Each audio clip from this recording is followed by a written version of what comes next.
గుర్తించాలని చెప్పి నేను కోరుకుంటా ఉన్నా. 420 అంటే 4+2 6. 6 ఎవరి లక్కీ నెంబర్ అధ్యక్ష? చేసిన మోసాలు మనసులో ఉన్నాయేమో, మదిలో ఉన్నవేమో, అందుకే ఆ 420 అనే పదం మాటి మాటికి ఆ నాయకుల నోటి నుంచి బయటకు వస్తూ ఉంది. హుందాగా ఉండాల్సిన అవసరం వచ్చింది. ఒక జాతీయ పార్టీ మేనిఫెస్టో ఇచ్చింది, ప్రజల ఆకాంక్షల మేరకు ప్రజాస్వామ్య పద్ధతిలో పాలన చేస్తామంటే మేనిఫెస్టోలో అంశాలను ప్రస్తావించాలి తప్ప 420 అంశాలు చెప్పి ప్రజలకు చెప్తే నవ్వుకుంటున్నారు అధ్యక్ష. ప్రజలు ఓటమి నుంచి ఇంకా వీళ్ళకు బయటికి రాలేదు, వీళ్ళ మానసిక స్థితి ఏంది అని చెప్పి ప్రజలు ఈరోజు ప్రశ్నిస్తున్నారు అధ్యక్ష. అలాగే టీవీ ఇంటర్వ్యూలలో చూస్తూ ఉన్నాం, ఇవన్నీ చెప్పాల్సిన అవసరం ఉంది కాబట్టి చెప్తా ఉన్నాం. ప్రగతి భవన్లో ఎందుకుంటున్నారు కేసీఆర్ సెక్రటేరియట్కి ఎందుకు రావట్లేదు అంటే ఆ రోజు ఇచ్చిన సమాధానం ఏంది అధ్యక్ష? బీఆర్ఎస్ నాయకులు ఎక్కడుంటే ఏంది, అధికారులు పనిచేస్తున్నారా లేదా, మేము ఎక్కడుంటే ఏంది, ఫైళ్లు మా దగ్గరికే వస్తాయి, సంతకాలు పెడతామని చెప్పి ఆ రోజు చెప్పిండ్రు. కానీ ప్రజాస్వామ్య పరిపాలన ఎక్కడి నుంచి జరగాలి అధ్యక్ష? ఫామ్ హౌస్ నీడలో, ప్రగతి భవన్ నీడలో కాదు, సెక్రటేరియట్లో జరగాలి. ఈరోజు ముఖ్యమంత్రి గారు, గౌరవ ముఖ్యమంత్రి గారు, గౌరవ మంత్రివర్యులు సెక్రటేరియట్లో కూర్చొని పరిపాలన చేస్తూ ఉన్నారు. విజిటింగ్ అవర్స్లో అసంఖ్యాక ప్రజానీకం సంబరంతో జాతరలాగా ఈరోజు సెక్రటేరియట్కు వెళ్ళి అధికారులకు దరఖాస్తులు ఇస్తా ఉన్నారు, మంత్రులను కలుస్తూ ఉన్నారు, వీలైతే ముఖ్యమంత్రి గారిని కూడా కలుస్తున్నారు. ఇదే కదా ప్రజాస్వామ్యం అని నేను అడుగుతా ఉన్నా అధ్యక్ష. ఈ ప్రజాస్వామ్యం కోసమే ఓటర్లు మాకు అనుకూలంగా తీర్పు ఇచ్చింది కదా అధ్యక్ష. అందుకే ఈరోజు తెలంగాణ ఎడ్డి తెలంగాణ, గుడ్డి తెలంగాణ కాదు, కర్రు గాల్చి వాత పెట్టే నైపుణ్యం గల తెలంగాణ. కాబట్టి ఈరోజు మళ్ళీ అధికారంలోకి నమ్మిన కాంగ్రెస్ పార్టీ, తెలంగాణ ఇచ్చిన కాంగ్రెస్ పార్టీ ఈరోజు అధికారంలోకి వచ్చిన విషయాన్ని మీరు ఎవరు కూడా మరవద్దని చెప్పి నేను కోరుకుంటా ఉన్నా. మొదటి పేజీని చూడనట్టుంది. మొదటి పేజీలో చాప్టర్ 1లో మేమేమన్నాం? అవినీతి కరప్షన్ అంతు తేలుస్తామన్నాం, కమిషన్ వేస్తా అన్నాం, చట్టబద్ధంగా అవినీతి ఎంతటి వాళ్ళు చేసినా అది బయటికి తీస్తామని చెప్పినాం. అది మాత్రం చక్కగా మర్చిపోయారు. కానీ మిగతా 420 అంటూ లెక్కలు కట్టి తెలంగాణ ప్రజలను మైమరిచే ప్రయత్నం చేస్తూ ఉన్నారు.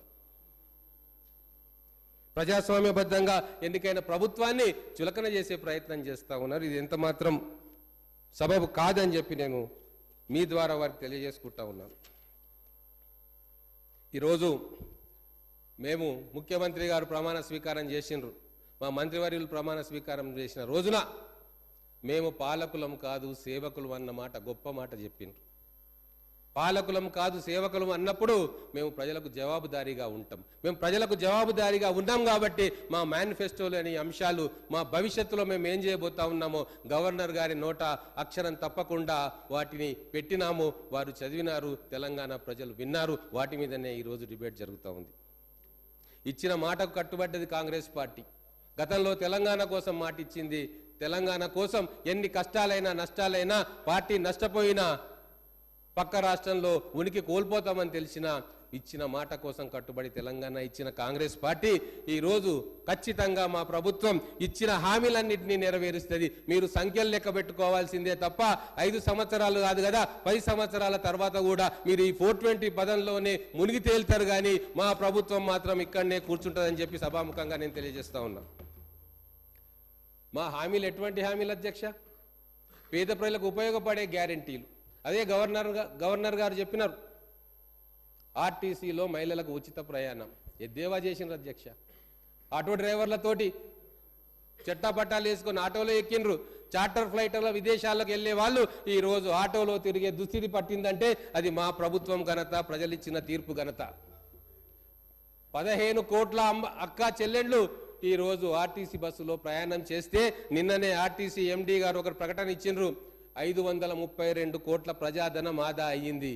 కేవలం 62 రోజుల్లో 532 కోట్ల ప్రజాధనం ఆదా అయ్యిందంటే నెలకు ఎంత అవుతుంది, సంవత్సరానికి ఎంత అవుతుంది, 5 సంవత్సరాలకు ఎంత అవుతుంది అని లెక్కలేసుకోండి.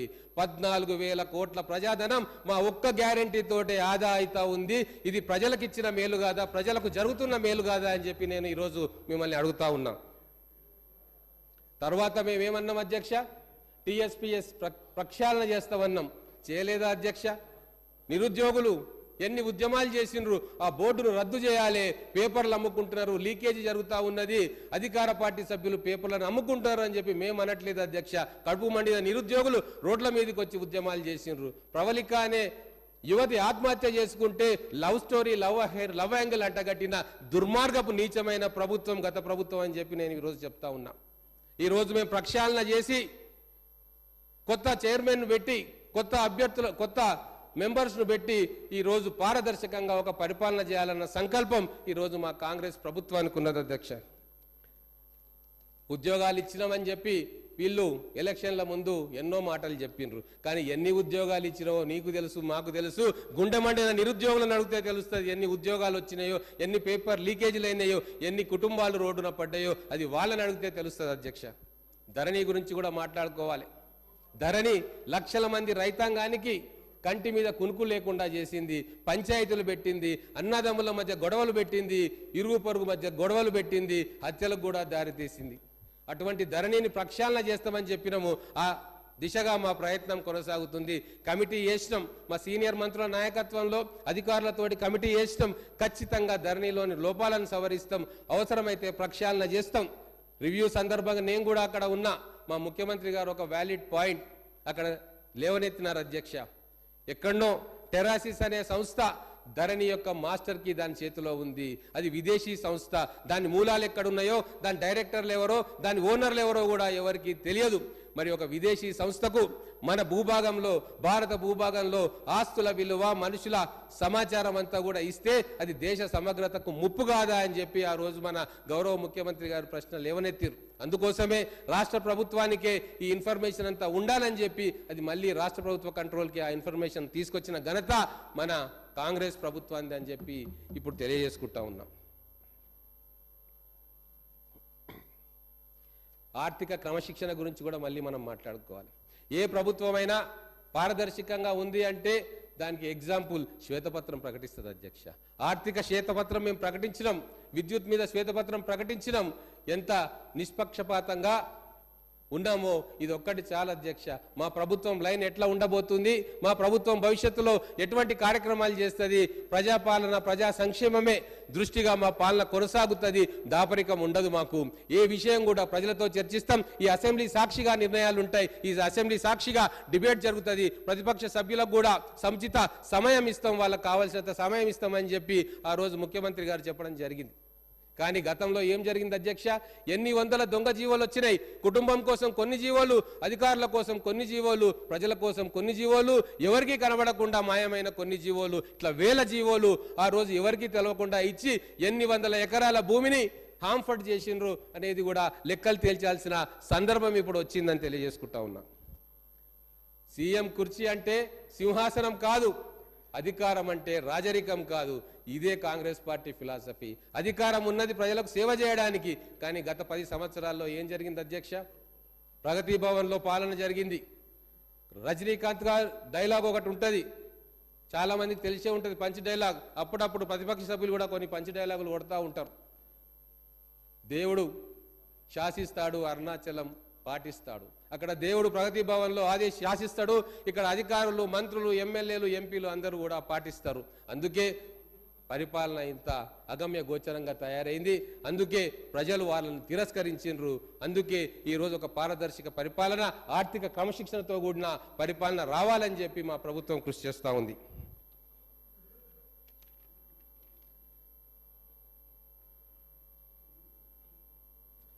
మనకు తెలంగాణ వచ్చిన తర్వాత 16,000 కోట్ల మిగులు బడ్జెట్ తోటి మనం రాష్ట్రాన్ని చూసుకున్నాం అధ్యక్ష. ధనిక రాష్ట్రంగా మనం భావించుకున్నాం. కానీ 10 ఏళ్ల పరిపాలన తర్వాత ఈరోజు దాదాపుగా 7 లక్షల కోట్ల రూపాయలు ఈరోజు అప్పుగా మిగిల్చిపోయింది గత ప్రభుత్వం. మరి దీన్ని సమర్థించుకుంటూ కొంతమంది నాయకులు ఏమంటున్నారంటే మేము ఆస్తులను క్రియేట్ చేసినాము, సంపదలను పెంచుకున్నామని చెప్పారు. ఏం ఆస్తులు క్రియేట్ చేసినారు అధ్యక్ష? 1,00,000 కోట్ల రూపాయలు కాళేశ్వరం ప్రాజెక్టులో పెడితే ఆ మేడిగడ్డ బ్యారేజ్ మునిగిపోతా ఉంది. సుందిల్లా అన్నారం పరిస్థితి ఏముందో తెలియదు. అవా ఆస్తులు నిలబెట్టేదంటే కాంగ్రెస్ ప్రభుత్వం గతంలో నిలబెట్టింది అధ్యక్ష. 60 సంవత్సరాల క్రితం కట్టిన నాగార్జున సాగరము, 40 సంవత్సరాల క్రితం కట్టిన శ్రీశైలం ప్రాజెక్టు, 30 సంవత్సరాల క్రితం కట్టిన జూరాల ప్రాజెక్టు నిటారుగా నిలబడి కాంగ్రెస్ పార్టీ డెవలప్మెంట్ మోడల్ ఏంది అని చెప్పి ఈరోజు ప్రపంచానికి సగర్వంగా చాటుతుంది. అదే మా కాంగ్రెస్ మోడల్. మరి బీఆర్ఎస్ మోడల్ ఏంది అంటే కూలిపోతున్న మేడిగడ్డ, శిథిలమైతున్న పాఠశాలలు, బాత్రూంలు, టాయిలెట్లు లేని వసతి గృహాలు, ఇది బీఆర్ఎస్ పార్టీ మోడల్ అని ప్రజలు నిర్ద్వందంగా తిరస్కరించారు అధ్యక్ష. ఇవన్నీ కూడా చాలా చిన్న విషయాలంట. గౌరవ మాజీ మంత్రులు కొంతమంది అంటారు కాళేశ్వరం ప్రాజెక్టు కుంగిపోవడము, కాళేశ్వరం ప్రాజెక్టులో నీళ్లు రాకపోవడము ఇవి చాలా చిన్న విషయాలంట. మరి పెద్ద విషయాలు ఏందో మాకైతే అర్థం కావు. తెలంగాణ సమాజానికి చాలా పెద్ద విషయం. లక్షల కోట్ల ప్రజాధనం గోదావరి నీళ్లలో ముంచేసినా అంతకంటే పెద్ద విషయం ఇంకోటి ఉండదు. మరి మా పాలమూరు ప్రాజెక్టులకు కూడా వస్తాం. ఇప్పుడు ఈ మేనిఫెస్టో చూస్తే టీఆర్ఎస్ పార్టీది అన్నీ కూడా ఒక అబద్ధమే. ఒక మాట చెప్పాలంటే మా పాలమూరు వాసులకు తెలుసు, మా మహబూబ్ నగర్ జిల్లా వాసులకు తెలుసు అబద్ధం అంటే ఎంత అందంగా ఉంటుంది, అబద్ధం అంటే ఏంది అని. అబద్ధం అంటే దానికి ప్రతిరూపం కేసీఆర్ గారు అని చెప్పి మా పాలమూరు వాసులు అంటారు. ఖచ్చితంగా దానికి రుజువులు చూపిస్తా. నేను ఈరోజు 2009లో కేసీఆర్ గారు కరీంనగర్ మెదక్ నుంచి వచ్చి పాలమూరులో ఎంపీగా పోటీ చేసిండు. మా ప్రాంతం వాడు కాదు, మాకు అనుబంధం లేదు, అయినా కూడా పాలమూరు ప్రజలు నెత్తిన పెట్టుకొని ఆయనకు రాజకీయ భిక్ష పెట్టి ఎంపీగా గెలిపించారు. ఆ రోజు నేను ఆ జిల్లా అధ్యక్షుడిగా కేసీఆర్ వెంబడి వందల సభల్లో పాల్గొన్నా. ఆ రోజు మా పాలమూరు ప్రజలకు ఏం చెప్పిండు కేసీఆర్ అనేది ఇప్పటికీ మా పాలమూరు ప్రజలు గుర్తుకు చేసుకుంటారు.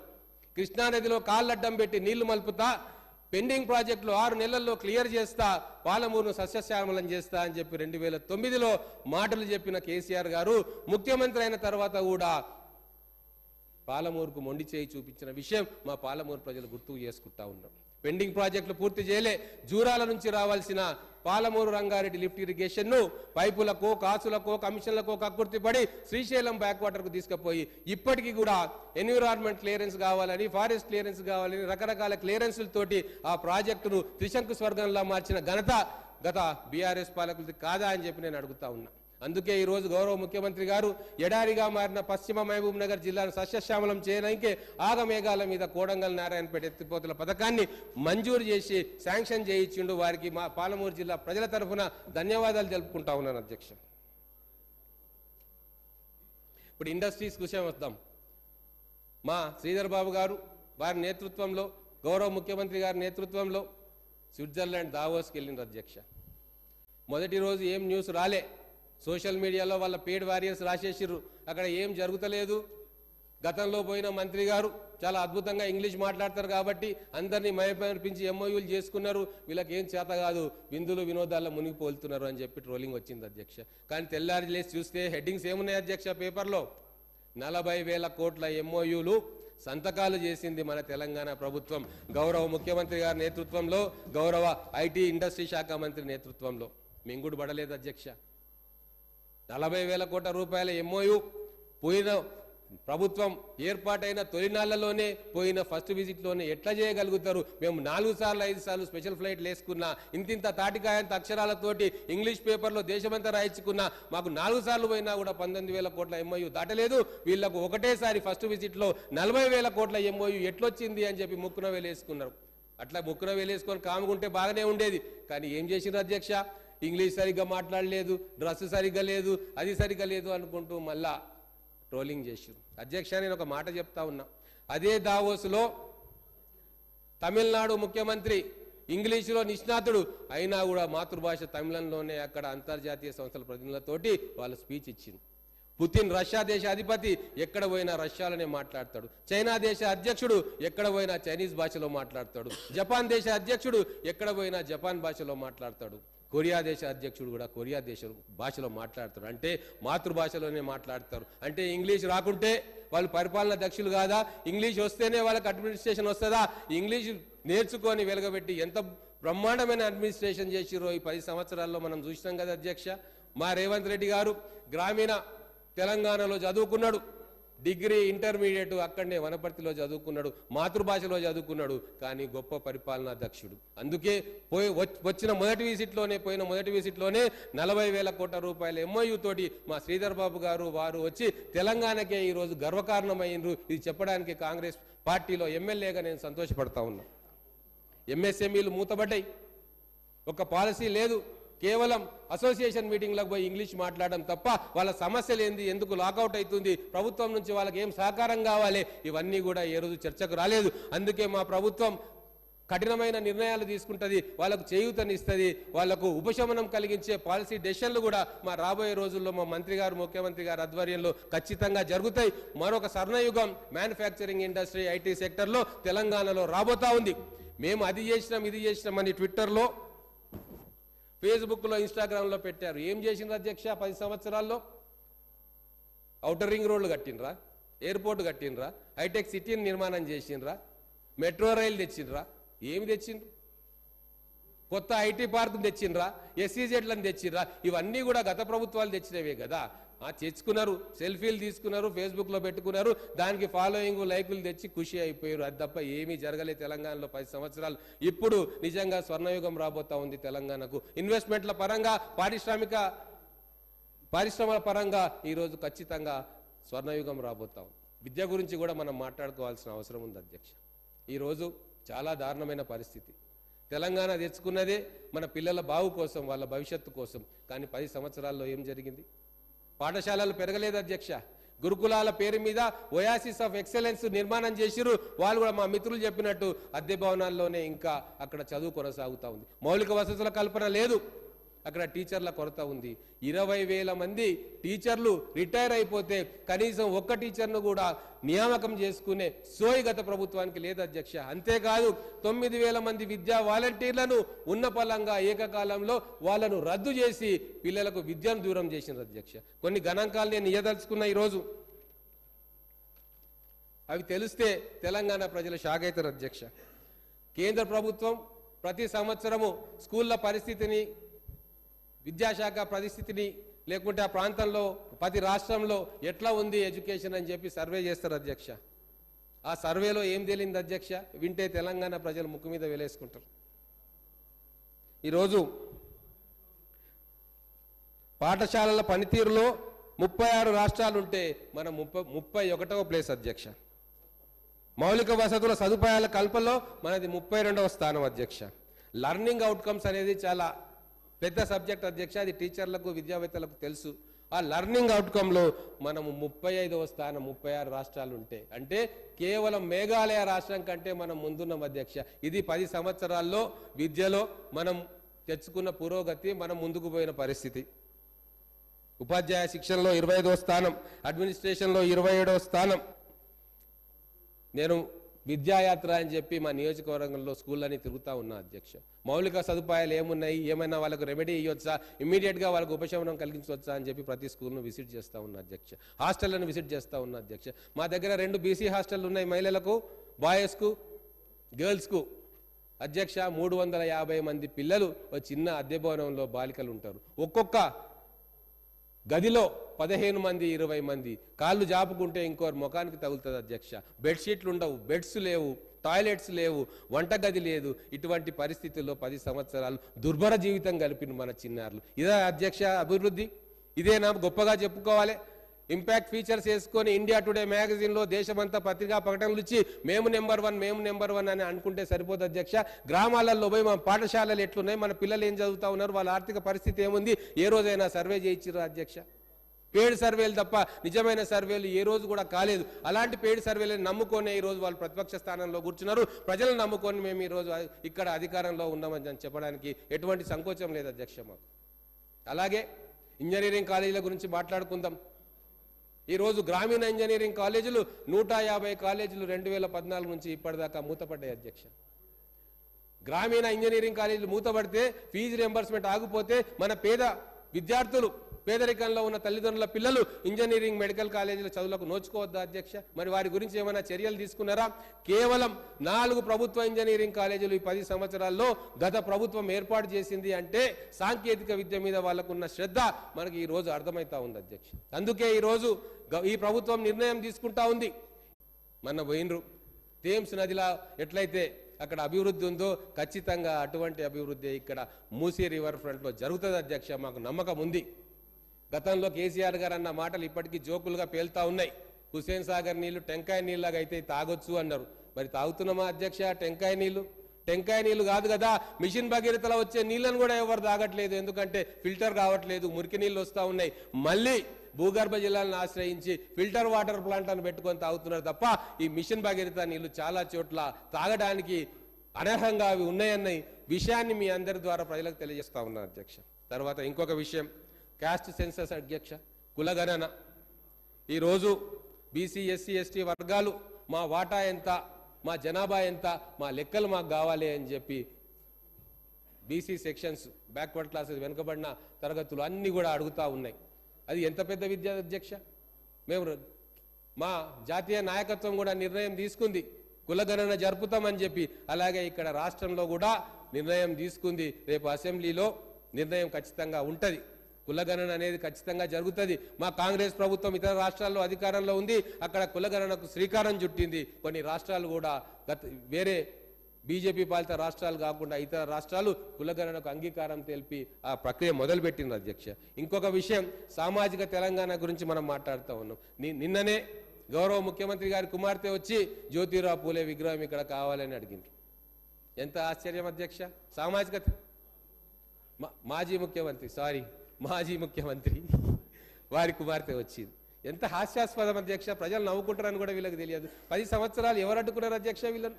ఒక్క మాట చెప్తా ఉన్నాను అధ్యక్ష, గత ప్రభుత్వంలో మంత్రివర్గాలు ఎవరి దగ్గర ఉన్నాయో ఒక్కసారి లెక్కలు తీసుకుందాం అధ్యక్ష. బీసీ ఎస్సీ ఎస్టీ వర్గాలకు ఏ మంత్రి పదవులు ఆ పరిపాలన దక్కినాయో, ఇక్కడ దక్కినాయో ఒక్కసారి లెక్క తెలుసుకుందాం అధ్యక్ష.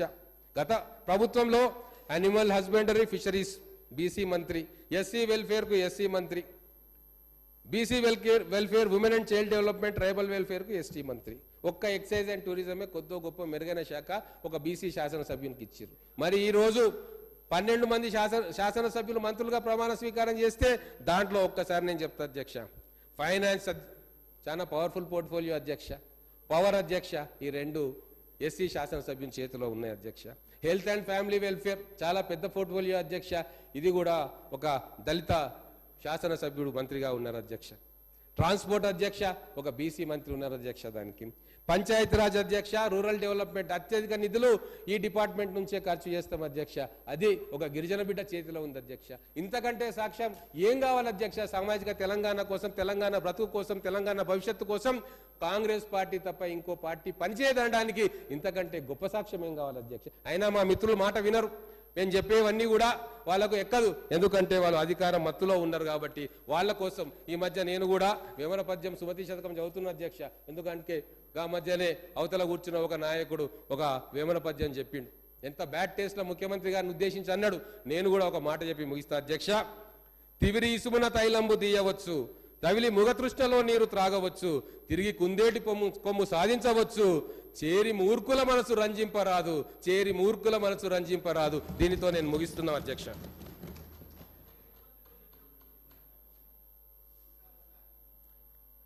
శ్రీ పల్లా రాజేశ్వర రెడ్డి గారు. అధ్యక్ష, మొట్టమొదటిసారి అసెంబ్లీలో గవర్నర్ ప్రసంగంపై మాట్లాడడానికి అవకాశం ఇచ్చినందుకు మీకు ధన్యవాదాలు తెలియజేస్తున్నాను. అదేవిధంగా మా భారత రాష్ట్ర సమితి పక్షాన నన్ను మాట్లాడడానికి అవకాశం ఇచ్చిన మా నాయకులు కేసీఆర్ గారు కూడా ధన్యవాదాలు తెలియజేస్తున్నాను.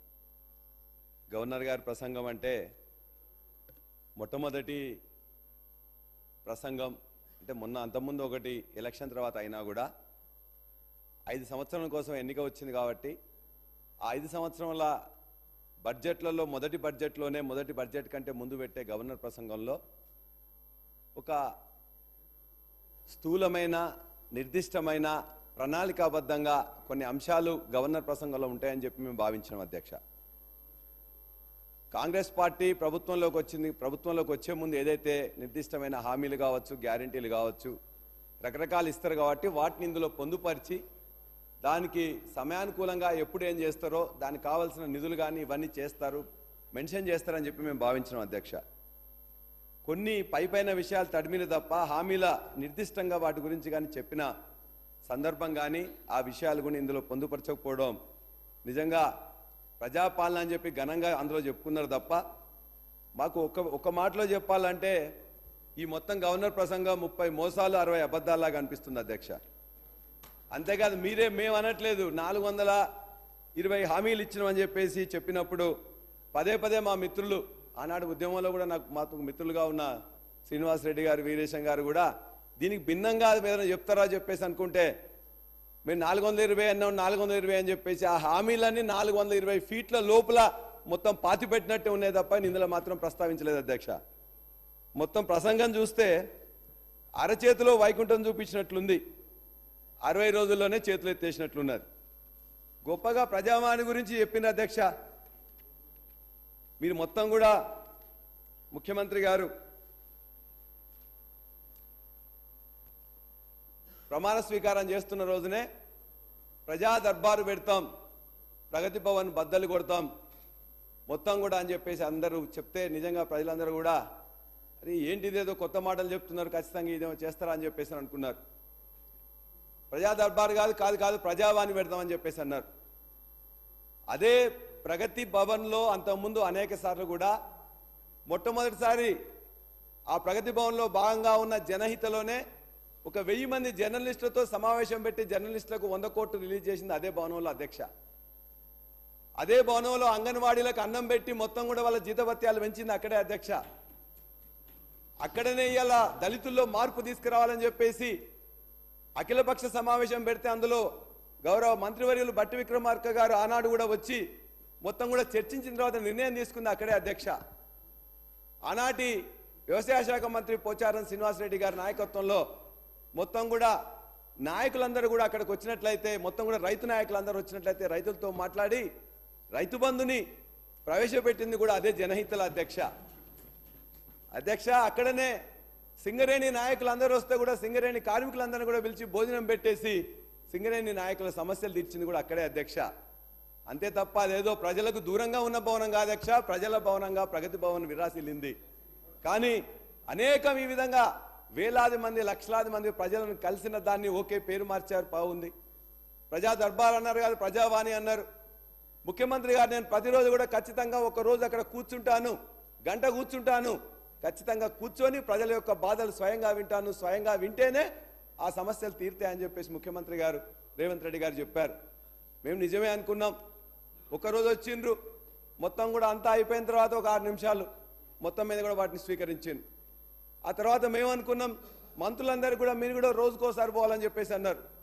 ఆ తర్వాత వారానికి ఒకరు లేకపోతే ఒక్కొక్కరు మంత్రులు కూడా అప్పుడప్పుడు పోయినారు అధ్యక్ష.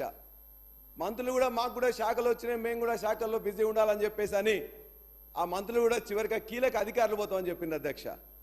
ఆ అధికారులు కూడా కొంతమంది పోయినారు అధ్యక్ష, 2 రోజులు 3 రోజులు పోయినారు అధ్యక్ష. ఆ తర్వాత కీలక అధికారులు పోయినారు, ఒక అధికారి వచ్చిండ్రు, మళ్ళా మారినరు, కొత్త అధికారి వచ్చిండ్రు. చివరికి అధ్యక్ష ఇవాళ ఈ 2 నెలలు అంటే 60 రోజుల అధ్యక్ష. ఇవాళ అవుట్ సోర్సింగ్ లో ఉన్న డాటా ఎంట్రీ ఆపరేటర్స్ ఇవాళ కిలోమీటర్లు 100 కిలోమీటర్ల నుంచి వచ్చిన వాళ్ళ యొక్క అప్లికేషన్ తీసుకునే దుస్థితి ఉన్నది అధ్యక్ష. మేము అడిగేది ఇవాళ మీరు చెప్పింది గొప్పగా, ఇవాళ ముఖ్యమంత్రి గారికి సమయం లేనట్లయితే మంత్రులు లేకపోతే కీలక అధికారులు లేకపోతే ఇంకెవరు వస్తున్నారు. అధికారులు కూడా లేకుండా డాటా ఎంట్రీ ఆపరేటర్లతో ఇవాళ వాళ్ళ దగ్గర తీసుకొని చివరికి రేపు పొద్దున ఒక డ్రాప్ బాక్స్ పెడతామని చెప్పేసి మాకు అర్థమవుతుంది అధ్యక్ష. మేము అందరినీ కోరుతున్నాం. ఇప్పుడే మా మిత్రులు శ్రీనివాసరెడ్డి గారు చెప్పిండ్రు, ఇవాళ ముఖ్యమంత్రి గారు ఇంతకుముందు కేసీఆర్ గారు ఎవరో ఆదేశిస్తే ఇంకోరు పాటించరని చెప్పేసి ముఖ్యమంత్రి గారు ఇప్పటిదాకా దరిదాపుగా 2 నెలల సమయంలో తప్పనిసరిగా అధిష్టానం దగ్గర పోవాలి కాబట్టి సగటున వారానికి ఒకసారి పోయింది. ఆ పక్కనున్న భవన్ నుంచి అక్కడి నుంచి పోతారు కాబట్టి కనీసం వారానికన్నా ఒకసారి వస్తేనన్నా బాగుండేది. వారు ఏదైతే చెప్పిన విధంగా వాళ్ళ అధిష్టానం దేవుడు శాసిస్తాడు, ఇక్కడ అరుణాచలం పాటిస్తాడు. మరి అదే కదా వారు చెప్పింది. ఇప్పుడు ఎవరు శాసిస్తున్నారు, ఎవరు పాటిస్తున్నారు?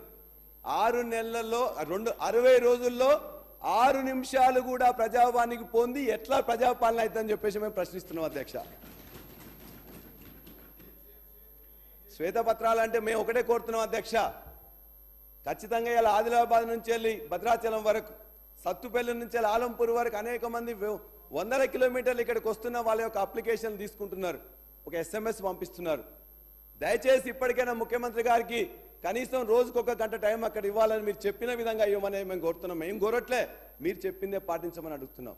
లేనట్లయితే కనీసం ఈ 2 నెలల్లో మీరు అంటే శ్వేతపత్రాలు అంటే బాగా ఇష్టపడుతున్నారు. శ్వేతపత్రం ఒక దాని మీద ఇచ్చినాం, 2వ దాని మీద ఇస్తాం, 3వ దాని మీద ఇస్తామని.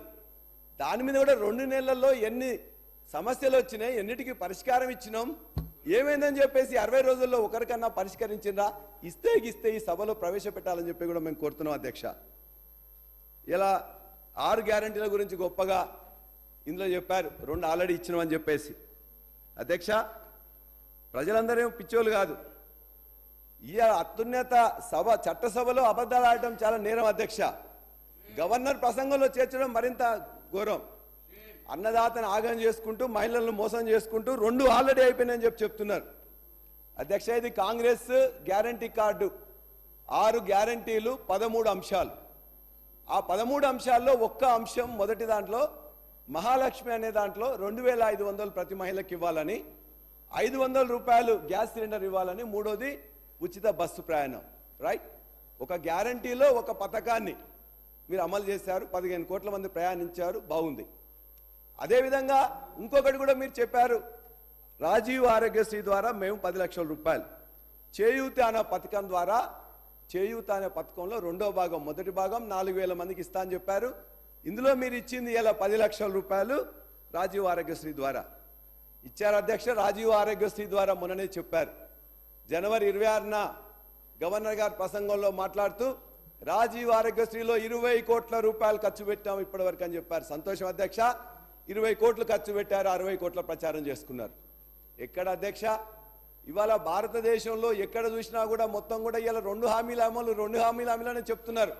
ఇవాళ మీరు ఎక్కడ ఏ టీవీలో చూసినా, ఏ పేపర్లో చూసినా, ఏ హోర్డింగ్ చూసినా, ఏ బస్సు చూసినా, ఎక్కడ చూసినా ప్రచార పటాటోపం తప్ప 13 అంశాలలో ఒక 2 చేసినాం అని ఎట్లా చెప్పడానికి మనసొప్పుతాంది? దాన్ని గవర్నర్ ప్రసంగంలో ఎట్లా చేర్చిందని చెప్పేసి కూడా మిమ్మల్ని ప్రశ్నిస్తున్నాం అధ్యక్ష. ఇవాళ మేము అడిగేది అధ్యక్ష, ఇవాళ మహిళలకు బస్సులు ఇచ్చారు, బ్రహ్మాండంగా ఉన్నది, కానీ అక్కడ మొత్తం కూడా ఇబ్బందులు పడుతున్నారు. బస్సుల సంఖ్య పెంచలేదు, బస్సుల ట్రిప్పులు పెంచలేదు. ఇవాళ వాటి ఇంకా చాలా చోట్ల కూడా ఇలా తగ్గిన సమస్య ఉన్నది, చాలా ఇబ్బందులు పడుతున్నారు. కావాలంటే వాళ్ళన్నిటి కూడా ఇంకా పెంచాల్సిన అవసరం ఉన్నది. దాన్ని పెంచడానికి ఏం చర్యలు తీసుకుంటున్నామో అది చూపించండి, చెప్పండి. అంతేకాదు ఆ మహాలక్ష్మి పథకంలో మిగతా వాటి కోసం కూడా ప్రజలు ఎదురు చూస్తున్నారు. మేము 100 రోజులు చెప్పారు కదా, మీరు ఎందుకు ఆగరని చెప్పేసి అంటున్నారు. మేము ఆగడానికి సిద్ధం, కానీ మీరేం చెప్పారు? 4వ తారీఖే ఇస్తామని చెప్పేసి ముఖ్యమంత్రి గారు చెప్పారు. అదే కాదు 9వ తారీఖు ఇస్తామని కూడా ముఖ్యమంత్రి చెప్పారు. మీరు చెప్పిన దాన్నే మేము అడుగుతున్నాం తప్ప మీరు 100 రోజులు అన్నారా మేము చెప్పేసి అడగట్లేదు. మీరు ఒక్కసారి మీరు వీడియోలు మాట్లాడిన వీడియోలన్నీ కూడా తీసుకొని చూడండి. మేము ఇవ్వాలి కాదు, మీరే డెడ్ లైన్ పెట్టారు. 3వ తారీఖు కాగానే 4వ తారీఖు ఇస్తాం, 9వ తారీఖు ఇస్తాం. ఈ ప్రభుత్వం గత ప్రభుత్వం చేయలేదు అని చెప్పేసి మీరు చెప్పారు. కాబట్టి ఇవాళ చేయని వాటిని చేసినట్లు ప్రచారం చేసుకుంటే కరెక్ట్ కాదు అధ్యక్ష. ఇవాళ దీని ద్వారా 6.5 లక్షల మంది ఇవాళ డ్రైవర్లు, ఆటో డ్రైవర్లు మొత్తం కూడా రోడ్డు మీదకి వచ్చారు అధ్యక్ష. ఇవాళ వాళ్ళందరికీ కూడా 6.5 లక్షల మందిలో అనేక మంది, కొంతమందికి మాత్రమే సొంత వాహనాలు, సొంత ఆటోలు ఉన్నాయి, కొంతమంది రుణం తీసుకున్నారు, కొంతమంది ఇవాళ డైరెక్ట్గా వాళ్ళందరూ కూడా రోజుకి 300 రూపాయలు ఖర్చు పెట్టి వాళ్ళందరూ కూడా కిరాయి తీసుకుంటారు అధ్యక్ష. ఇవాళ నిన్నటి వరకు 21 మంది ఆటో డ్రైవర్లు ఆత్మహత్య చేసుకున్నారు. ఏ మహిళలకైతే ఉచితంగా మీరు ప్రయాణం చేయాలని చెప్పేసి ఒక గొప్ప వరం ఇచ్చారని చెప్పి మీరు భావిస్తున్నారో, ఈ యొక్క 21 మంది డ్రైవర్ల యొక్క భార్యలకు కూడా మీరు ఖచ్చితంగా ఎక్స్గ్రేషియా 20 లక్షల రూపాయలు ఎక్స్గ్రేషియా చేయాలని చెప్పేసి వారి తరఫున కోరుతున్నా అధ్యక్ష. అంతేకాదు మీరు కూడా ఇందులో ప్రకటించారు 6.5 లక్షల మంది ఇవాళ వాళ్ళందరికీ కూడా 70 నుండి 80% ఆదాయం తగ్గిపోయింది, 20-30% మాత్రమే ఆదాయం వస్తున్నది. ఇవాళ వాళ్ళ పొయ్యిలో పిల్లి లేవలేని పరిస్థితి ఉన్నది. వాళ్ళు ఎందుకంటే రోజు 300 రూపాయలు కిరాయి ఇవ్వాలి, 200 రూపాయలు డీజిల్ పోసుకోవాలి. వాళ్ళకి కనీసం 500-700 రూపాయలు అయితే 1000 రూపాయలు కూడా రావాలి.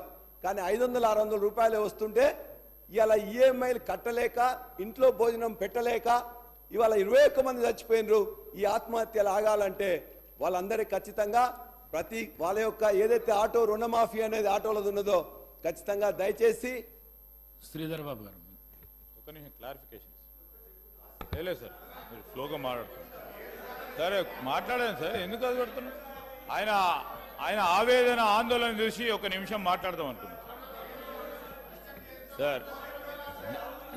సార్ గౌరవ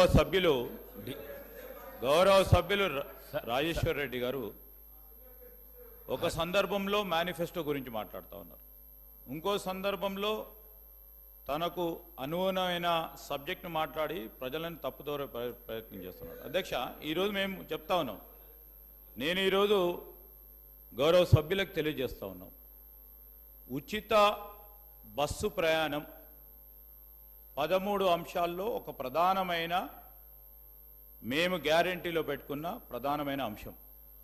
నేను వారిని సూటిగా వారి పార్టీ వారిని కోరుతా ఉన్నాను.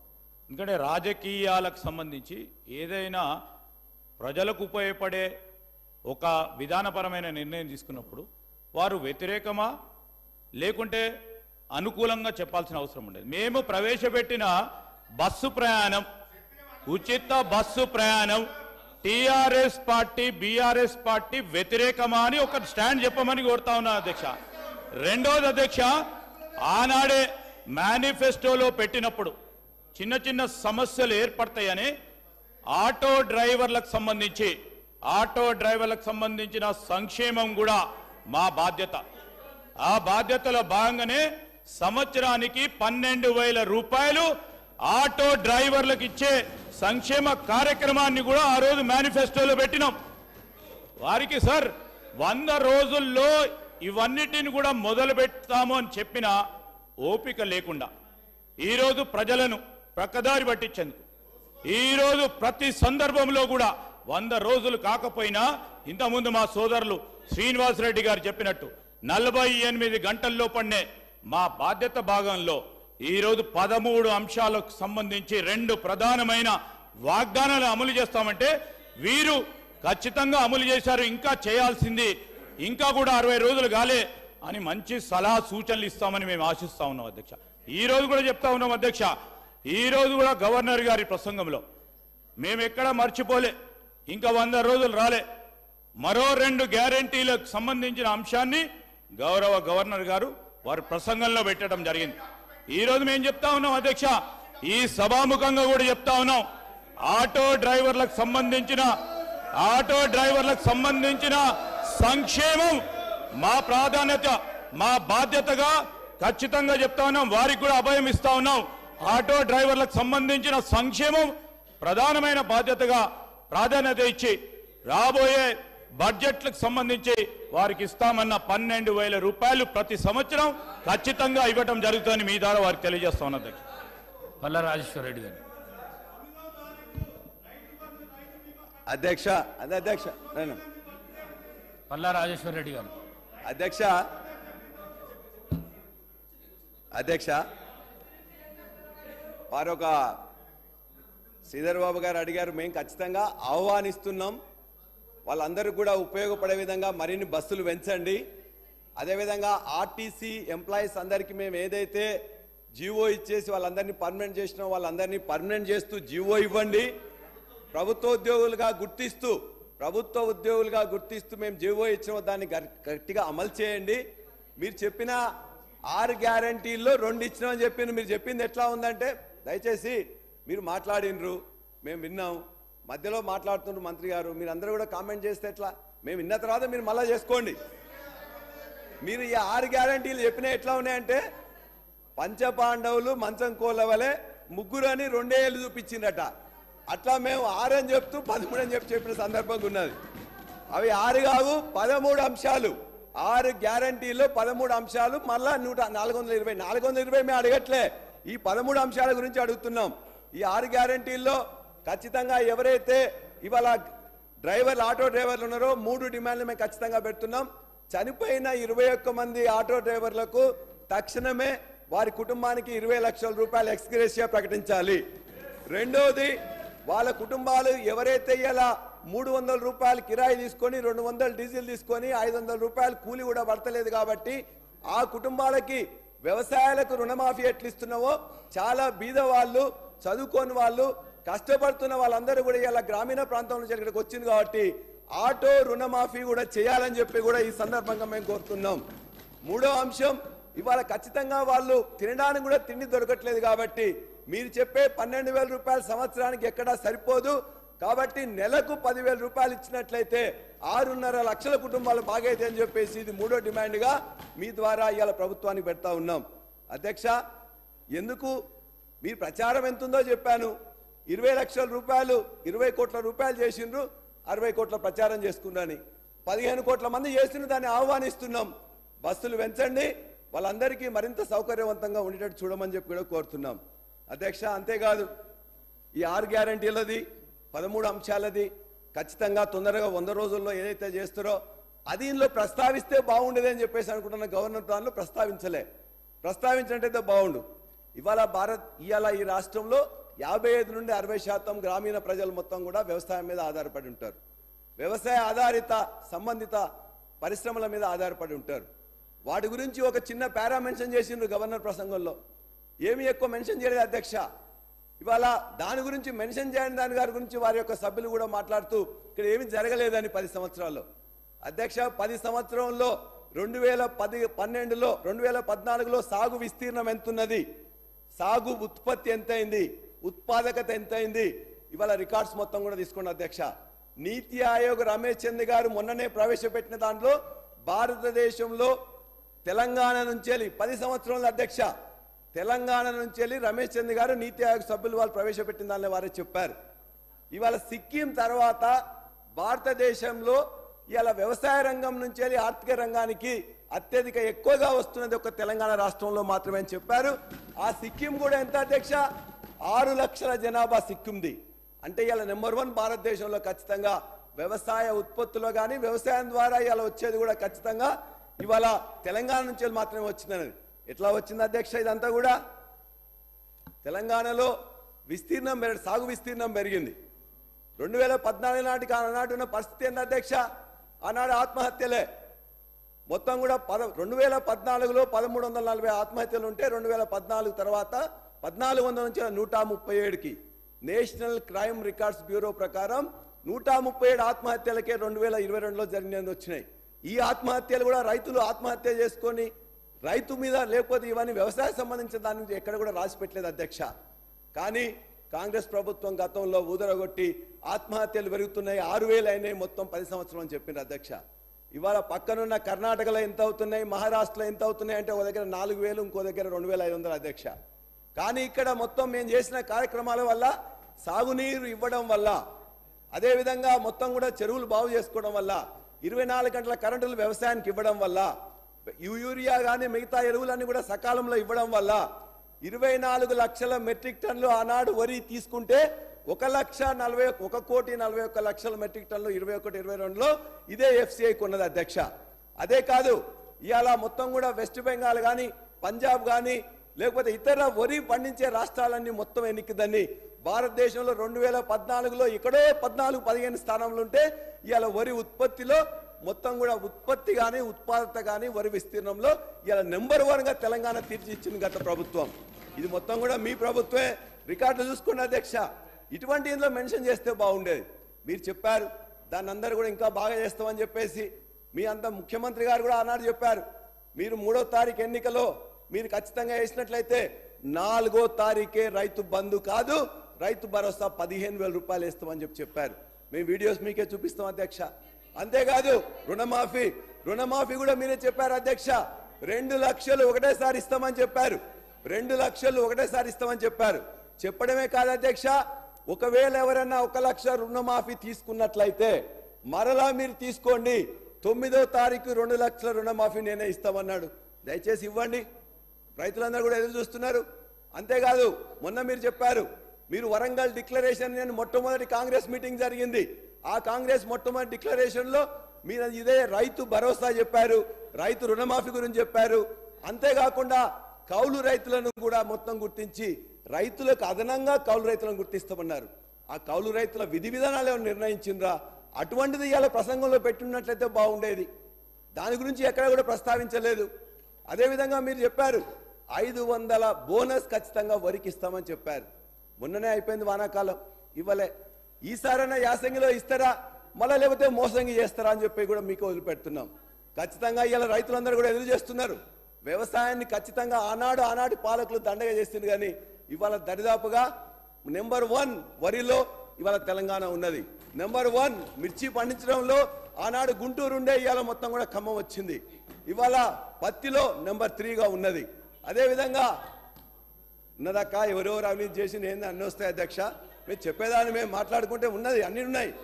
అదేవిధంగా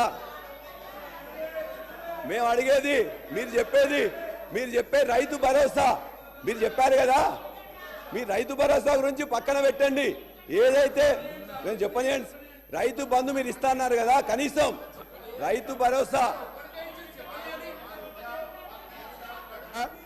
అధ్యక్ష వారింకా పల్లా రాజేశ్వర రెడ్డి గారు గౌరవ సభ్యులు, అధికారంలో ఉన్నాము, మేము ఏం చెప్తే మీరు వినాలి అనేటువంటి సైకాలజీ ఫీలింగ్లోనూ ఆ పక్షాన్ని ఉన్నటువంటి.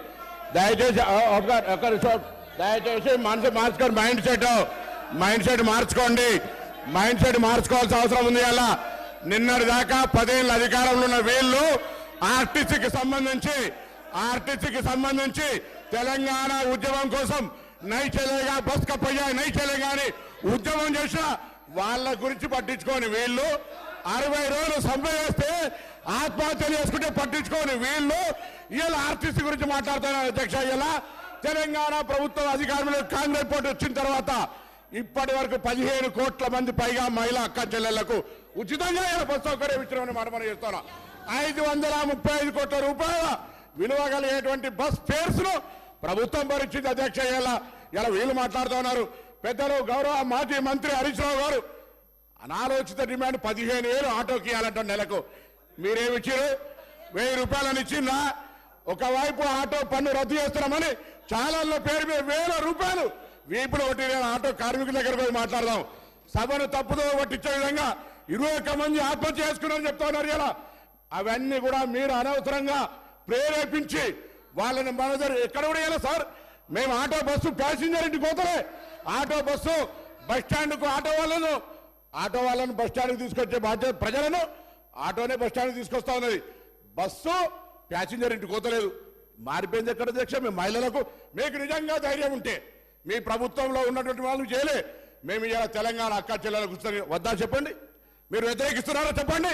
స్పష్టంగా చెప్పకుండా దొంగ తిరుగుడు ఎవరేమో ఇలా దయ్యాలు వేదాలు వాళ్ళు ఇచ్చినట్టు పెద్ద పెద్ద దొరలు ఆటోలు వస్తా ఉన్నారు. ఎన్నడూ బెంజి కార్లు దిగిన వాళ్ళు ఆటోలో వస్తున్నారు. ఆటో కార్మికులను అవమానపరుస్తా ఉన్నారు. ఆటో కార్మికులు కూడా తెలంగాణ బిడ్డలు, తెలంగాణ కోసం ఉద్యమించారు. అహంకార ఫ్యూడల్స్ ఆటోలు వస్తా ఉన్నారు. ఏం ఫ్యూడలిజం ఇదే? ఆటో జీవనోపాధిగా నడుపుకుంటే ఈ ఫ్యూడల్స్ ఆటోలో వచ్చి ఆటో కార్మికులు అవమానపరుస్తారా?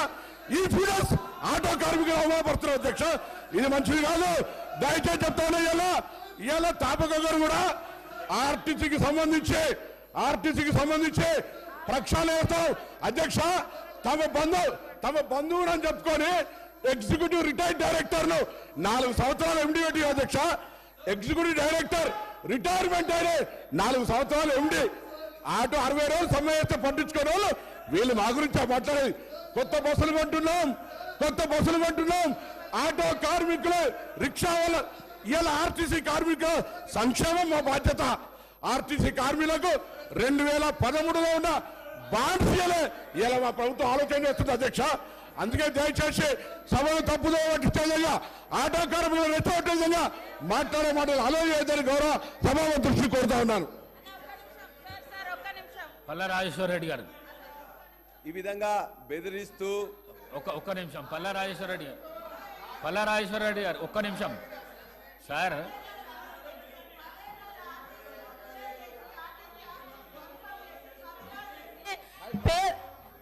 పదేళ్ల టీఆర్ఎస్ ప్రభుత్వంలో ఆర్టీసీ ఆస్తులను ధ్వంసం చేసి, కుదేలు చేసి, కబ్జాలు చేసి ఆర్టీసీ ఉద్యోగులు ఆత్మహత్య కారణమైన వీళ్ళు ఇవాళ ఆర్టీసీ గురించి మాట్లాడుతున్నారు.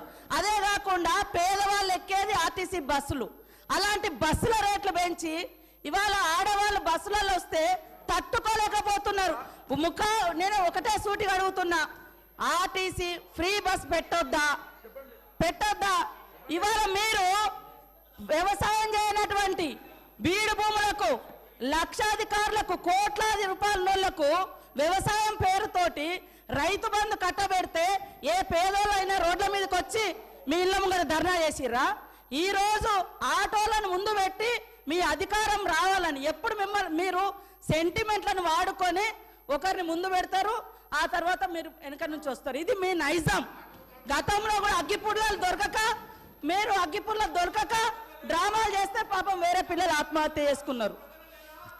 అంటే చేయకూడదా అంటారు. మరి మీరు లక్షల రూపాయలు, కోట్ల రూపాయలు ప్రజల మీద, అందరి మీద పన్నులేసి ఆ వచ్చిన ధనము రైతు బంధుల పేరుతోటి ఏ పేద మహిళకు, ఏ పేదోళ్లకు రూపాయి దక్కలేదు.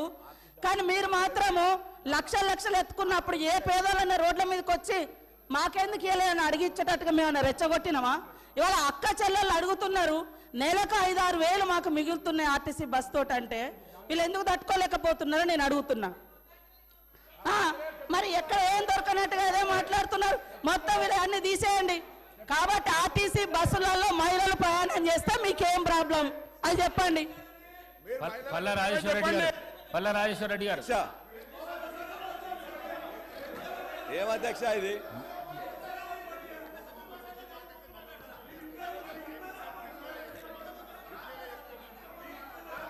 అధ్యక్ష, ఇప్పుడు ముఖ్యమంత్రి గారిని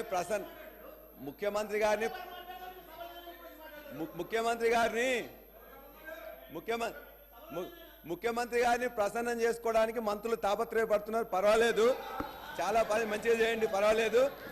అదే కదా మేము అడిగేది ఏంటంటే మేము చెప్పినాం అధ్యక్ష. నేను ఒక్కరిని మాట్లాడుతుంటే 5 నిమిషాలు కూడా మీరు సమయం ముందే వాళ్ళందరూ మాట్లాడుతున్నారు. మంత్రులకు అవకాశం అధ్యక్ష ఒకటే హరీష్ రావు గారు, మీరు కూడా గత సీనియర్ సభ్యులు మేమేం మాట్లాడాలి అధ్యక్ష? అధ్యక్ష ఒక్క నిమిషం.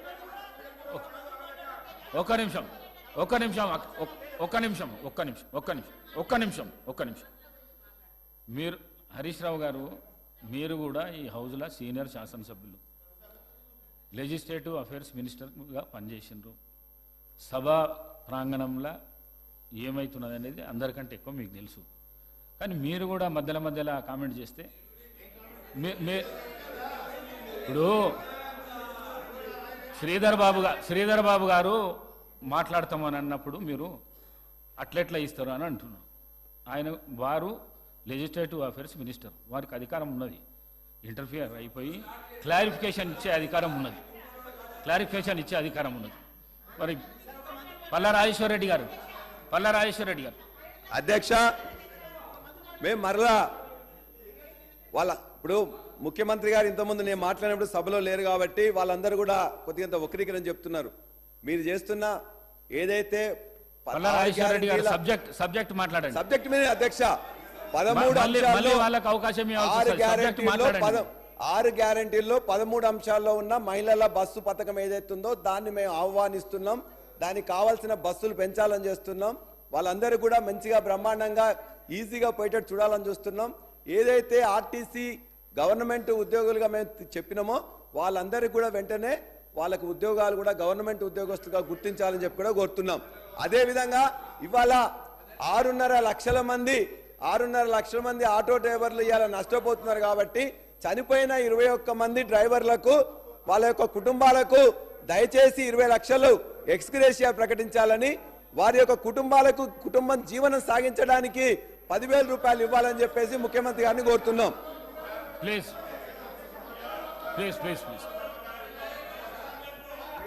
అదేవిధంగా అధ్యక్ష, ఇవాళ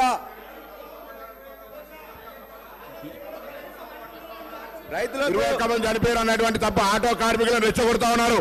ఆటో కార్మికులను రెచ్చగొట్టే ప్రయత్నం చేస్తా ఉన్నారు. ఆత్మహత్యల వైపు ఈ సమాజంలో బాధ్యత గల వ్యక్తులం వాళ్ళ సమస్యను పరిష్కరించే విధంగా చెప్పాలి తప్ప ఆటో కార్మికులు ఆత్మహత్యలు చేసుకోమని ప్రేరేపించేటువంటి పరిస్థితి జరుగుతూ ఉన్నది. అలా ఇది మంచిది కాదు సమాజానికి. దయచేసి వాళ్ళు 10 సంవత్సరాలు అన్నప్పుడు ఆర్టీసీ 10 లక్షలు నేను చెప్తే అధ్యక్ష ముందు 60 రోజులు సమయం ఇస్తే పట్టించుకోలే, పిఆర్సీలు ఇయ్యలే, బాండ్స్ ఇచ్చారు, అవి ఇయ్యలే. ఇప్పటికీ ఆర్టీసీ ఆస్తులు వరంగల్ వాళ్ళ పార్లమెంట్ సభ్యుడు పేరు చెప్పొద్దు టైర్ రిటైరింగ్ తీసుకున్నాడు.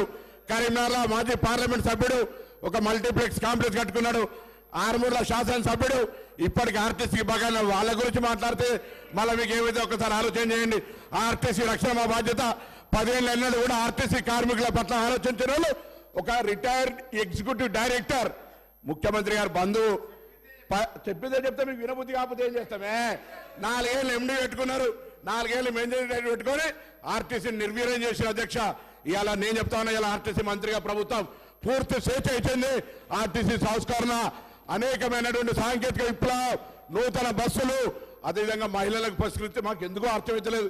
ఆ మహిళ మా అక్క చెల్లెళ్ళు గౌరవ శాసనసభ్యులైన వాళ్ళకు కనీసం ఆలోచన విధానాన్ని మార్పు చేయమని కోరుతా ఉన్నా. మహిళలకు బస్సు సౌకర్యం ఇస్తే ఎందుకు ఇబ్బంది అవుతుందో తెలియదు. ఆటోలో నెచ్చగొడతా ఉన్నారు. ఏంది ఆటోల గిరాకీ మేము ఎక్కడ దెబ్బతీసినాం? ఆటోలకు కూడా మా ప్రభుత్వం ఎన్నికల హామీ ఇచ్చింది. దాని వైపు కూడా ఆలోచన చేస్తా ఉన్నాం. ఆటోలకు న్యాయం చేసే బాధ్యత మాది.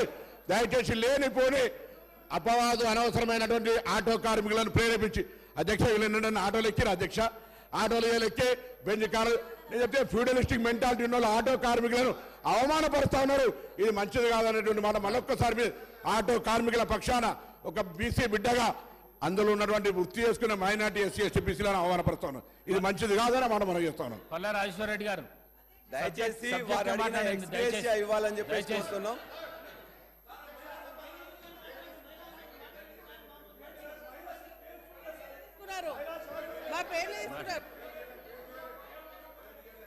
అధ్యక్ష, మరి మన మినిస్టర్ గారు మాట్లాడుతూ మేము కూడా ఇక్కడ మహిళలను మేము సపోర్ట్ చేస్తున్న మహిళలకు అంటున్నారు. అధ్యక్ష, మా పల్లా రాజేశ్వర రెడ్డి గారు మా పార్టీ తరఫున మాట్లాడుతూ స్పష్టంగా చెప్పడం జరిగింది, మహిళలకు ఏదైతే బస్ ఉచితంగా ఇస్తా ఉన్నారో దాన్ని మేము స్వాగతిస్తా ఉన్నాం. కానీ కాకపోతే మహిళలు ఇబ్బంది పడుతూ ఉన్నారు, ఎంప్లాయీస్ ఇబ్బంది పడుతూ ఉన్నారు, కాలేజ్ స్టూడెంట్స్ ఇబ్బంది పడుతూ ఉన్నారు. మళ్ళీ ట్రిప్స్ కూడా తక్కువ అవుతా ఉన్నాయి కాబట్టి దాన్ని పెంచండి. మహిళలకు ఇంకా సౌకర్యంగా ఉండాలంటే బస్సుల శాతాన్ని పెంచాలని వాళ్ళు స్పష్టంగా చెప్పడం జరిగింది. ఇంకోటి అధ్యక్ష, ఆటో డ్రైవర్ల గురించి మాట్లాడుతున్నారు. అధ్యక్ష, ఈరోజు ఆటో డ్రైవర్లు ఇబ్బంది పడుతున్నటువంటి విషయాన్ని సభ ద్వారా ఒక ప్రతిపక్ష నాయకులుగా వారు చెప్పడం జరుగుతోంది. ఒక నిమిషం అధ్యక్ష, చనిపోయినటువంటి ఆటో డ్రైవర్ భార్యలు కూడా ఇబ్బంది పడుతూ ఉన్నారు. ఆటో డ్రైవర్కి సంబంధించినటువంటి వారి యొక్క కుటుంబాలు మహిళలు బాధ్యత వహిస్తారు, వారు ఇబ్బంది పడుతూ ఉన్నారు. కాబట్టి వారికి మీరు ఇచ్చేటువంటి 1200 సరిపోదు, నెలకు 10,000 రూపాయలు ఇవ్వమని చెప్పేసి మేము డిమాండ్ చేస్తూ ఉన్నాం. ఖచ్చితంగా ఇవ్వండి, ఆ కుటుంబాలను ఆదుకోండి. చనిపోయిన కుటుంబాలకు మరి 10,000 రూపాయలు 10 లక్షల రూపాయలు ఎక్స్‌గ్రేషియా ఇవ్వాలని చెప్పేసి కూడా మేము డిమాండ్ చేస్తూ ఉన్నాం. మరి ఇంకొకటి ఏంటంటే, మీరు మహిళలుగా మా గురించి మాట్లాడుతూ ఉన్నారు, మేము అడుగుతా ఉన్నాం. మహిళకు మహాలక్ష్మి అని పథకం తీసుకుని రావడం జరిగింది, దాంట్లో 3 ఉన్నాయి. వారు స్పష్టంగా చెప్తా ఉన్నారు 2,500 రూపాయలు ఇస్తామన్నారు, అది కూడా ఇవ్వాలి. 500 గ్యాస్తో పాటు మరి అది కూడా ఇవ్వాలని కూడా మేము డిమాండ్ చేస్తా ఉన్నాం. అధ్యక్ష, అధ్యక్ష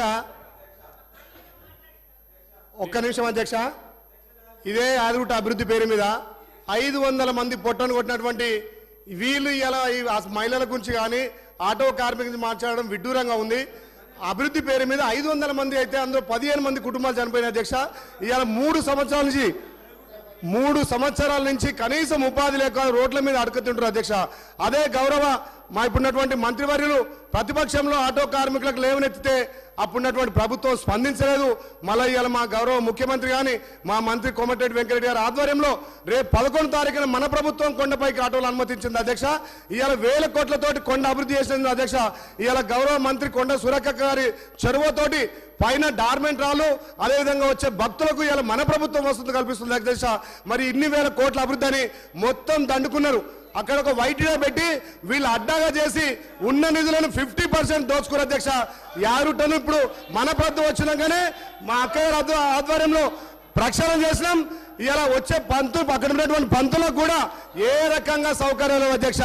నిజంగా పేరుకే యారుటను అడ్డాగా మార్చుకొని వైటీఆర్ ద్వారా 50% నిధులు కల్వకుంట్ల కవితకు ఇవాళ ఇక్కడ ఉన్నటువంటి జగదీష్ రెడ్డికి పోయినాయి తప్ప ఎవరు పోరు అధ్యక్ష. ఇవాళ యారుట పూర్తిగా అద్మాన పరిస్థితిలో ఉంది. ఇలా మనం వచ్చిన తర్వాత ప్రక్షాళన చేస్తున్నాం అధ్యక్ష. గౌరవ ముఖ్యమంత్రి చొరవతోటి యాదాద్రి మళ్ళా పల్లా రాజేశ్వర రెడ్డి గారు అధ్యక్ష, మీరు మంత్రులకు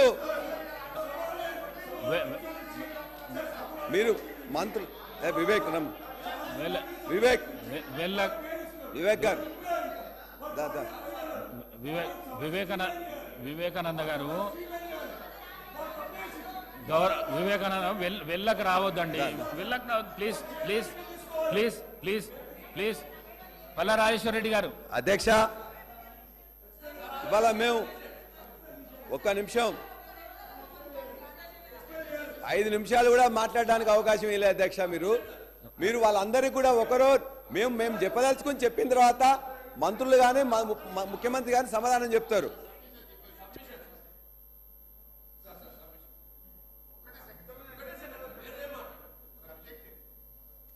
సబ్మిషన్ సార్. ప్రశాంత్ రెడ్డి గారు సబ్మిషన్ వేరే ఏం డిబేట్ కానీ సార్ గౌరవ సభ్యులు ఐలయ్య గారు విప్ గారు సభలో లేని వ్యక్తి మీద పేరు తీసుకొని ఆరోపణలు చేసినారు. దయచేసి ఇది సభ నియమాలకు ఇది విరుద్ధం. దయచేసి అది రికార్డు నుంచి అది తొలగించాలని మిమ్మల్ని కోరుతా ఉన్నాను అధ్యక్ష.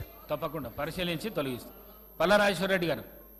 అధ్యక్ష, వ్యవసాయ రంగం అందులో ఏం ప్రస్తావించలేదు. ఆ వ్యవసాయ రంగం నుంచి మీరు ఏదైతే ప్రకటించినరో, డిక్లరేషన్ ఇచ్చినరో, మీ యొక్క 420 అదేవిధంగా ఈ 13 కూడా ప్రకటించినరో, వాటిలో ఒకవేళ రైతు భరోసా అని మీరు చెప్పులకు 75,000 సాగదీస్తా ఉన్నారు. దయచేసి ఇప్పటికైనా మొత్తం కూడా ఆ రైతు బంధు నిధులు వేసి ఆ రైతులను ఆడుకోవాలని చెప్పేసి మీ ద్వారా నేను ప్రభుత్వాన్ని కోరుతున్నా. అదేవిధంగా ఇందులోనే మీరు మెన్షన్ చేయాల్సి ఉండే ప్రసంగంలో, గవర్నర్ ప్రసంగంలో ఖచ్చితంగా ఇది చేస్తామని చెప్పేసి యాసంగిని కూడా మోసంగి చేయకుండా ఈ యాసంగి కన్నా ఖచ్చితంగా 500 మీరు ఏదైతే ఇస్తున్నారో దాన్ని దయచేసి ఇవ్వాల్సిందిగా ప్రసంగంలో, రేపు బడ్జెట్లో కూడా దాన్ని ఖచ్చితంగా పెట్టాల్సిందిగా కూడా మీకు కోరుతున్నాం. ఇందులోనే బోనస్ మీరు ఇస్తామని చెప్పారు, దాన్నే రేపు పొద్దున యాసంగిలో ఇవ్వాల్సిందని కూడా కోరుతున్నాం. హైదరాబాద్ వైభవం పునరుద్ధరణ చేస్తామని చెప్పి కూడా గవర్నర్ ప్రసంగంలో చెప్పారు. హైదరాబాద్ మొన్నే తగ్గలేదు, వైభవం తగ్గలేదు. ఇది ఇలా హైదరాబాద్ లివబుల్ సిటీగా ఉంది, లవబుల్ సిటీగా ఉంది, గ్రీన్ సిటీగా ఉంది, హ్యాపెనింగ్ సిటీగా ఉంది, ఖచ్చితంగా హ్యాపీ సిటీగా ఉంది. దాన్ని మీరు కొనసాగిస్తామని చెప్పేసి అంటే సంతోషం. ఇలా హైదరాబాద్ మీరేం మాట్లాడుతున్నారు, మేము మాట్లాడితే మీకు ఏమైనా ఇబ్బంది ఉందా? మీకు ఏమున్నది? హైదరాబాద్ బ్రాండ్ ఇమేజ్ ఖచ్చితంగా పెంచండి. ఉన్న హైదరాబాద్ బ్రాండ్ ఇమేజ్ ని పెంచండి. హైదరాబాద్ లో ఇంతకుముందు శాంతి భద్రతలు బాగా ఉన్నాయి, కర్ఫ్యూలు లేవు, ఇబ్బందులు లేవు, కాబట్టి దాన్ని కొనసాగించమని మేము కోరుతున్నాం. దాన్ని ఒకటి మెన్షన్ చేసింది. కానీ మీరు తెలంగాణ ఆర్థిక ప్రగతి గురించి చాలా మీరు చెప్పారు. తెలంగాణ ఆర్థిక ప్రగతి మీద శ్వేతపత్రం ప్రకటించమని చెప్పారు. ఆ శ్వేతపత్రంలో మీరు చెప్పారు అంతా కూడా డొల్ల ఉందని చెప్పి మేము కూడా చెప్పాం. ఇవాళ ఆర్థిక ప్రగతికి చిహ్నాలైన 3 లేక 4 మొత్తం ఎలిమెంట్స్ ఉంటాయి. ఆ 4 కూడా ఇవాళ 2014లో తెలంగాణ రాష్ట్రం ఎక్కడున్నది, మీకు ఇవాళ ప్రభుత్వం వచ్చే నాటికి ఎట్లా ఉందని చెప్పి దయచేసి గమనించాలి. ఇవాళ ఆనాడు జిఎస్డిపి 4.5 లక్షల కోట్లు ఉంటే ఇవాళ 13.1 లక్షల కోట్లతో మీకు అప్పచెప్పినాం. మీ పర్ క్యాపిటల్ ఇన్కమ్ ఆనాడు 1,12,162 ఉంటే మీకు 3,12,398 పర్ క్యాపిటల్ ఇన్కమ్ తో మీకు అప్పచెప్పినాం దేశంలో నెంబర్ 1 గా.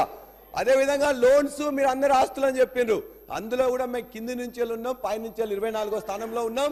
ఇది రికార్డుగా చెప్తున్నాం, ఖచ్చితంగా ఉన్నది.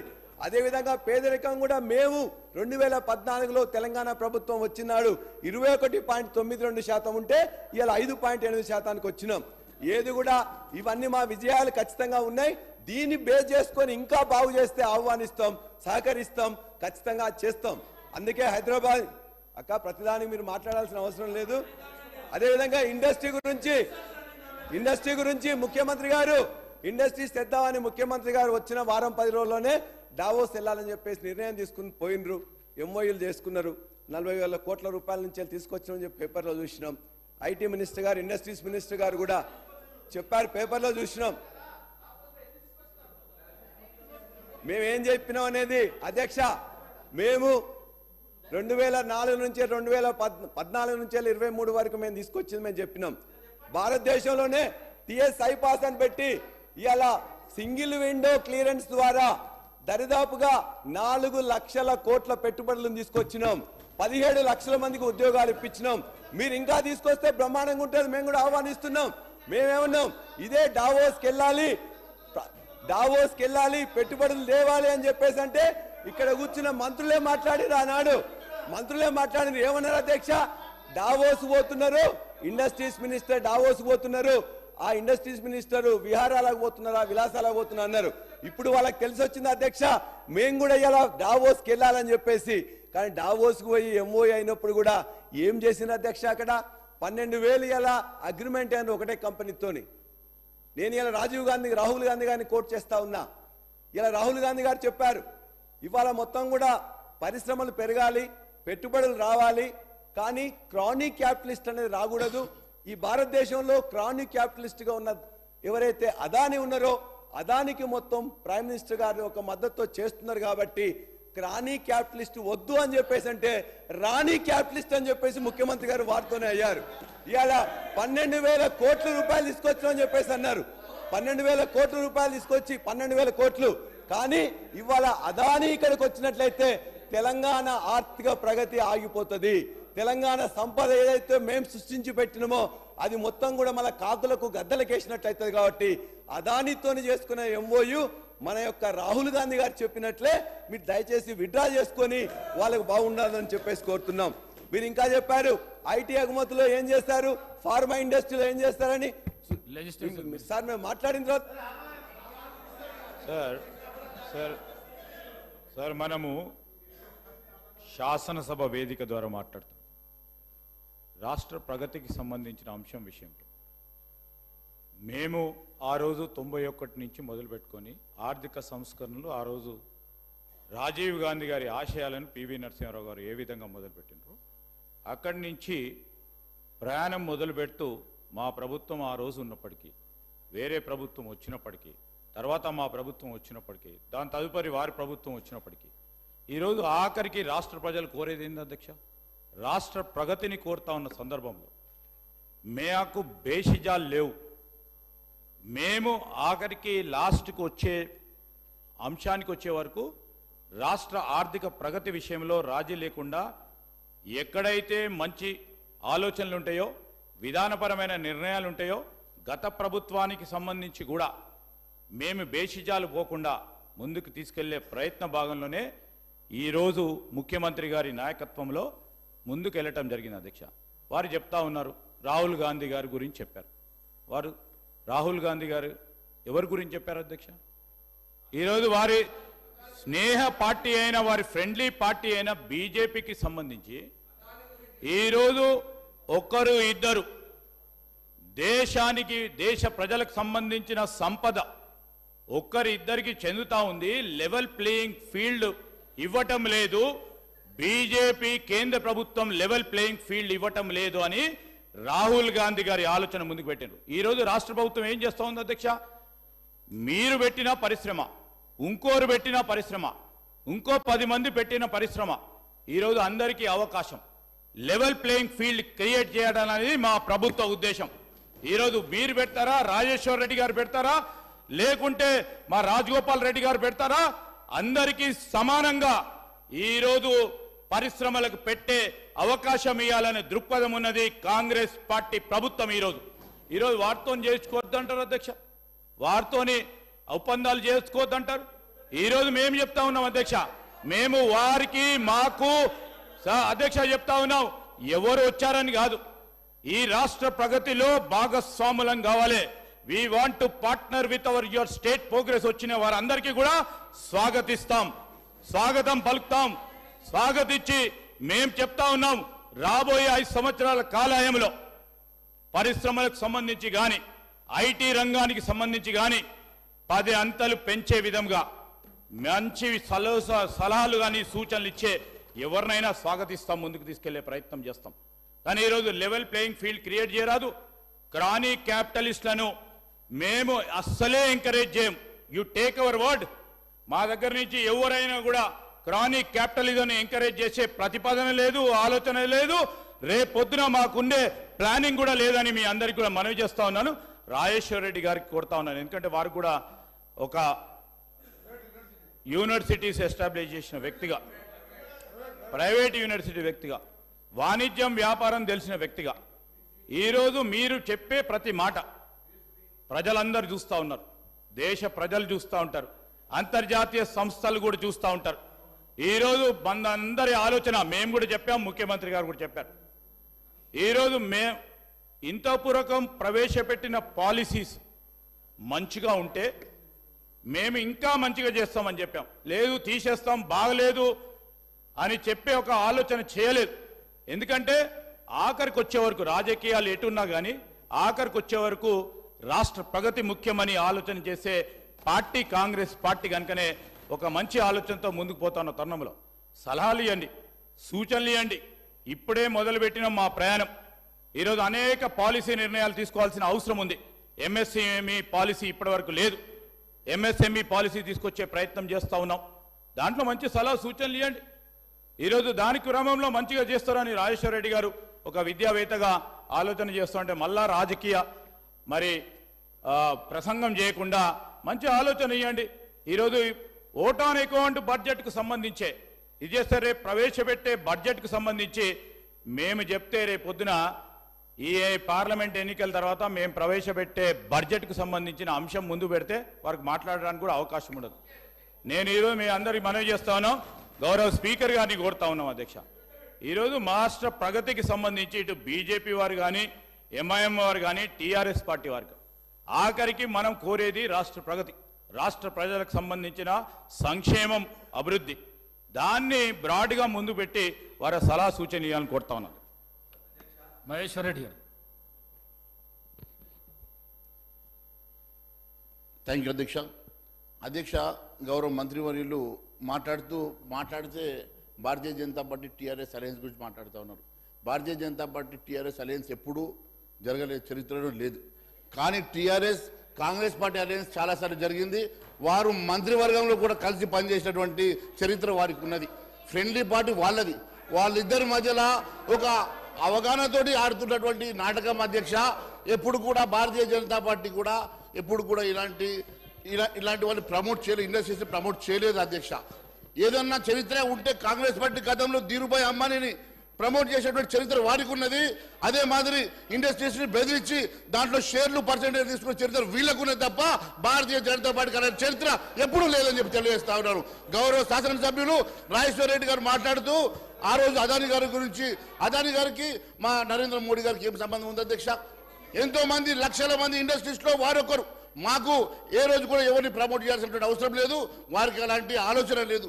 ఏ రకంగా అయితే మీరు ఈ రకంగా ప్రమోట్ చేసేసి, ఏ రకంగా అయితే మీరు బ్లాక్మెయిల్ చేసి పర్సంటేజ్లు తీసుకుంటారో ఆ రకమైన చరిత్ర మా భారతీయ జనతా పార్టీకి లేదని చెప్పి తెలియజేస్తున్నాను అధ్యక్ష. రాజేశ్వర రెడ్డి గారు.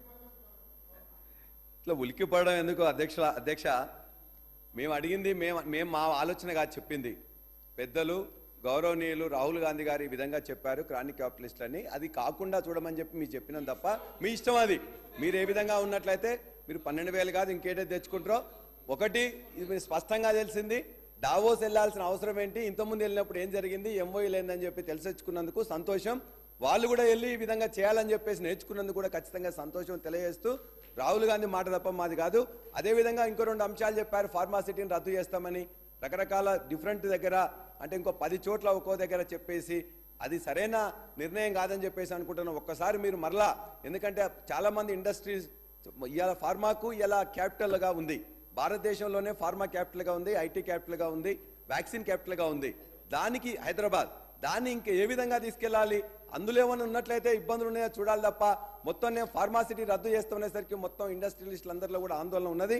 కాబట్టి దాన్ని పునరాలోచించాలని చెప్పి మేము కోరుతూ, ఐటీ ఎగుమతుల విధంగా కూడా ఇంతకుముందు ఐటీ శాఖ మంత్రులు చెప్పారు.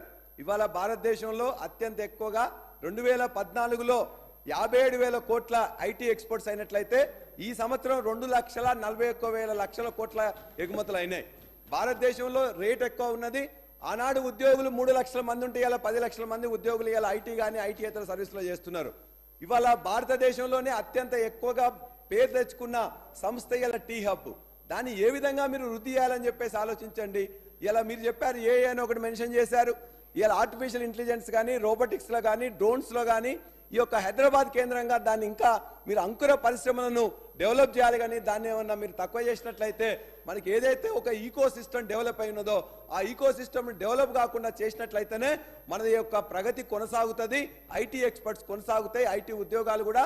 ఇవాళ భారతదేశంలో గత సంవత్సరంలో అత్యంత ఎక్కువగా ఐటీ ఉద్యోగాలు వచ్చింది ఇలా హైదరాబాద్ రాష్ట్రంలోనే, హైదరాబాద్ నగరంలోనే అని గుర్తుంచుకోవాలని కోరుతూ, మీకు చివరిగా ప్రభుత్వ ఉద్యోగాల గురించి మీరు 2 లక్షల ఉద్యోగాలు ఇస్తామని చెప్పాను, సంతోషం. ఇంతకుముందు ఏదో ఉద్యోగాలు ఇవ్వనట్టే ఇంతకుముందు మాట్లాడారు అధ్యక్ష. నేను మొత్తం కూడా డీటెయిల్స్ ఏ డిపార్ట్మెంట్లో ఏ ఉద్యోగమో చెప్తామా, కానీ ఏ ఉద్యోగాలు ఎన్ని వచ్చినా చెప్తాం. 1,60,000 ఉద్యోగాలు, 1,60,000 ఉద్యోగాలు 10 సంవత్సరంలో ప్రభుత్వంలో కానీ, ప్రభుత్వ సంస్థల్లో కానీ, సింగరేణి కావచ్చు, జెంకో కావచ్చు, ట్రాన్స్కో కావచ్చు, ఒక 10 సంస్థలు రిక్రూట్ చేసిన ఒక పబ్లిక్ సర్వీస్ కమిషనే కాదు. చాలా మందికి తెలియదు ఎన్ని సంస్థలు చేస్తాయని. 10 సంస్థల్లో అధ్యక్ష నాకు టైం ఇచ్చిందే 10 నిమిషాలు ఇచ్చింది అధ్యక్ష, హాఫ్ అన్ అవర్. ఇవాళ నాకు అధ్యక్ష ఇవాళ ఉద్యోగాలు ఇస్తే నిన్నగాక మొన్న కొన్ని 2 ఉద్యోగాలు వచ్చినాయి అధ్యక్ష. 2 లక్షల ఉద్యోగాలు ఇస్తామని చెప్పారు, సంతోషం. ఆ 2 లక్షల ఉద్యోగాల్లో మనం కూడా ఒకటి, కాంగ్రెస్ పార్టీ కూడా ఒకటి డిక్లేర్ చేసింది. మొత్తం కూడా వాళ్ళ దాంట్లోనే Congress job calendar, Congress job calendar చెప్పేసి public service commission the first group 1 examination February 1కి నోటిఫికేషన్ ఇస్తామని చెప్పాను.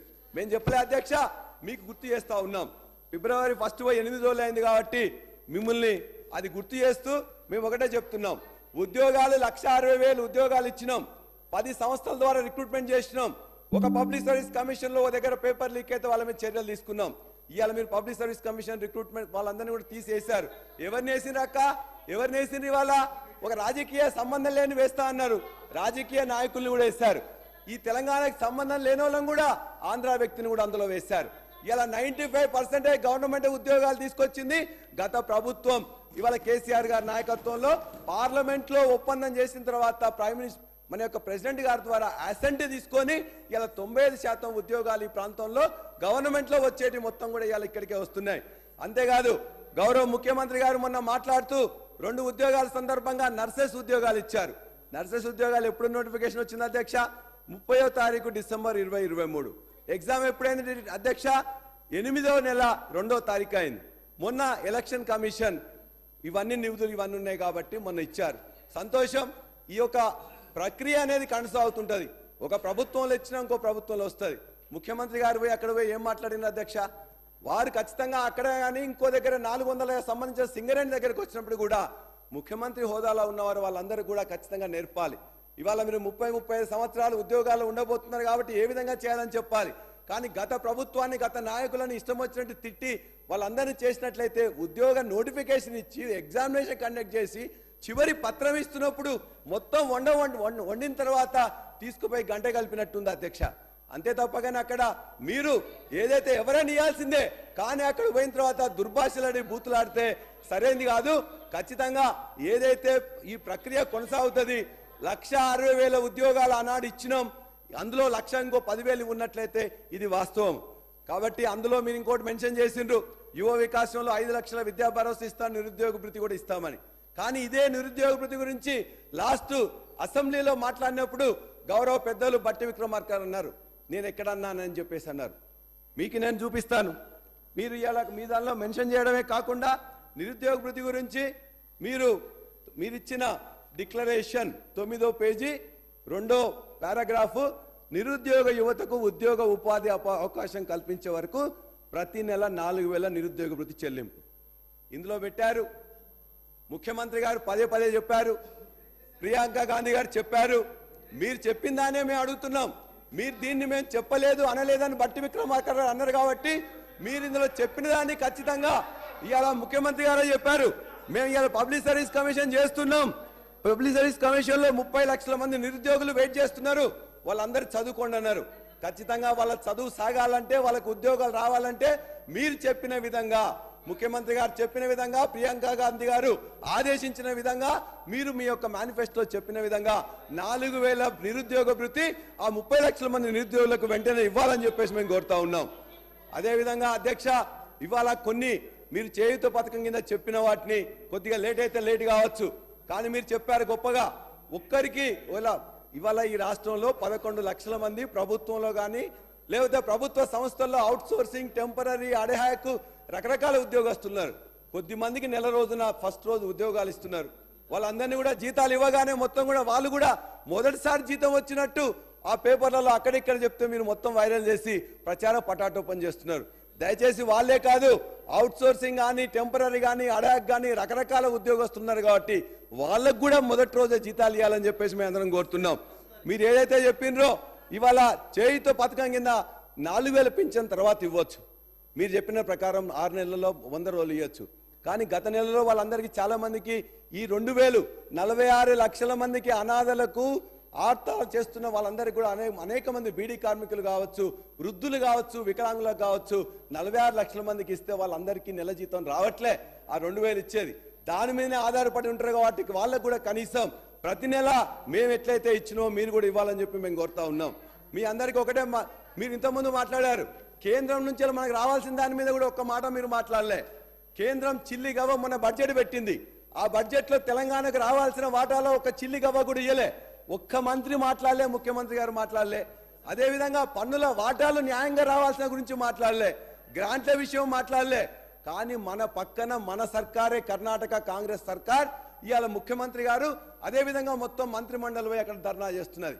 ఆ పక్కనున్న కిందనే ఉన్న కేరళ కూడా ముఖ్యమంత్రి గారు మంత్రులందరూ పోయి ధర్నా చేస్తున్నారు. మరి మన యొక్క కాంగ్రెస్ ప్రభుత్వానికి ఎందుకు ఇలా కాంగ్రెస్ వాళ్ళ యొక్క బీజేపీ ప్రభుత్వంతో కుమ్మక్కైనరా, లోపాయికార ఒప్పందం అవుతుందా, ఎందుకు మాట్లాడలే? ఒక్క పైసా కూడా నీకు చిల్లిగా వేయకపోతే అన్యాయం జరుగుతుంటే మీరందరూ మాట్లాడలే. మీరు ఉన్నట్లయితే మీతో పాటు మేము కూడా కలుస్తాం, ఖచ్చితంగా అక్కడ కూడా వెళ్తాం.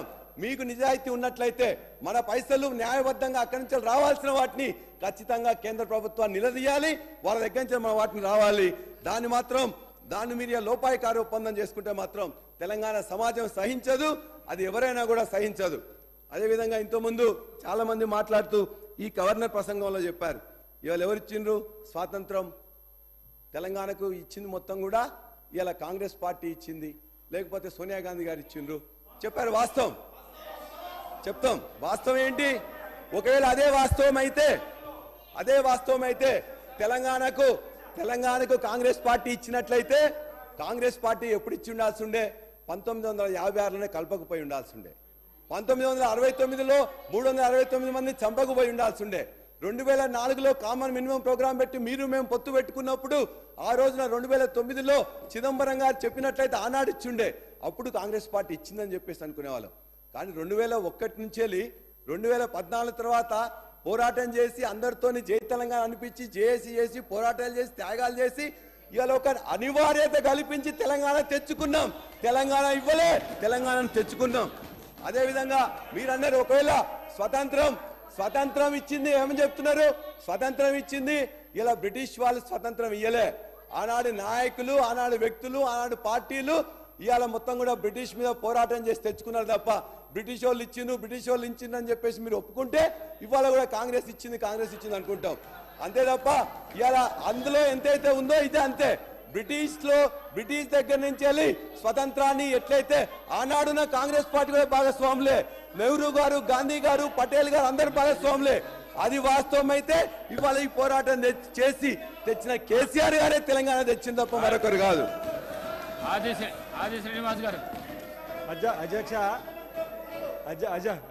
అధ్యక్ష ఇదే నిండు అసెంబ్లీ సభలో ఈ స్థానంలో కేసీఆర్ గారు ముఖ్యమంత్రి హోదాలో ప్రత్యేక తెలంగాణ రాష్ట్రం ఇచ్చింది శ్రీమతి సోనియా గాంధీ గారే. చరిత్రను ఎవరు కూడా మార్చలేరు.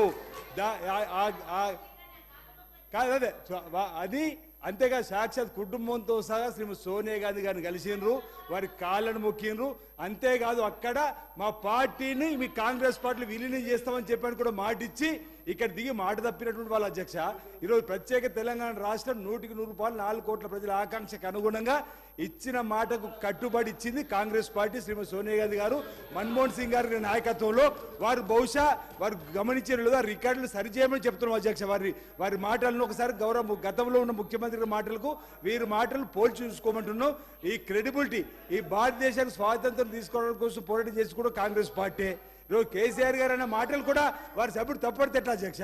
వారు కేసీఆర్ కూడా కాంగ్రెస్ పార్టీలో ఉన్నారు, కాంగ్రెస్ పార్టీ వాదికి ఉన్నటువంటి వారే. ఈరోజు వారి మాటలు నిరుద్యోగ భృతి వాళ్ళు ఇచ్చారు అధ్యక్ష, డబుల్ బెడ్రూమ్లు ఇచ్చారు అధ్యక్ష, గతంలో దళితుల 3 ఎకరాల భూమి ఇచ్చారు అధ్యక్ష. ఈరోజు గవర్నర్ గారి ప్రసంగం అద్భుతంగా ఉంది, అన్నాడు గవర్నర్ ప్రసంగం అద్భుతంగా ఉంది. వాళ్ళేదో రైతులు రుణమాఫీ చేసినట్టు మీరు రుణమాఫీ ఏదంటారు? 2 మాసాలైంది అధ్యక్ష ఈ ప్రభుత్వం వచ్చి. గౌరవ ముఖ్యమంత్రి గారి ఆధ్వర్యంలో ఇప్పటికే 2 పథకాలు అమలు చేసినాం. నిన్న మన గవర్నర్ ప్రసంగంలో మరో 2 అమలు చేస్తామని చెప్పినాం. ఈరోజు 500 రూపాయలకే సిలిండర్ ఇస్తామన్నాము, ఈరోజు 200 యూనిట్లే కరెంట్ ఇవ్వబోతున్నాము. ఇవన్నీ కూడా ప్రజల కాంగ్రెస్ పార్టీ చేరుతో చెప్పి భయంతో ఈరోజు ఈ విధంగా మాట్లాడుతుందో బరుడు కదా అధ్యక్ష. పల్లరాజేశ్వర రెడ్డి గారు ఇవాళ పల్లరాజేశ్వర రెడ్డి గారు గవర్నర్ ప్రసంగం పైనే మాట్లాడండి.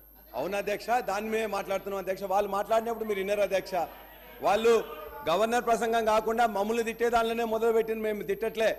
ఇండస్ట్రీలో ఏం చేస్తున్నాం, వ్యవసాయంలో ఏం చేసినాం, మీరు ఏం చేయాలని చెప్పినాం తప్ప మేము ఏమనలే. తెలంగాణ తెచ్చుకున్న వాస్తవాన్ని కూడా చెప్పకపోతే ఎట్లా అధ్యక్ష?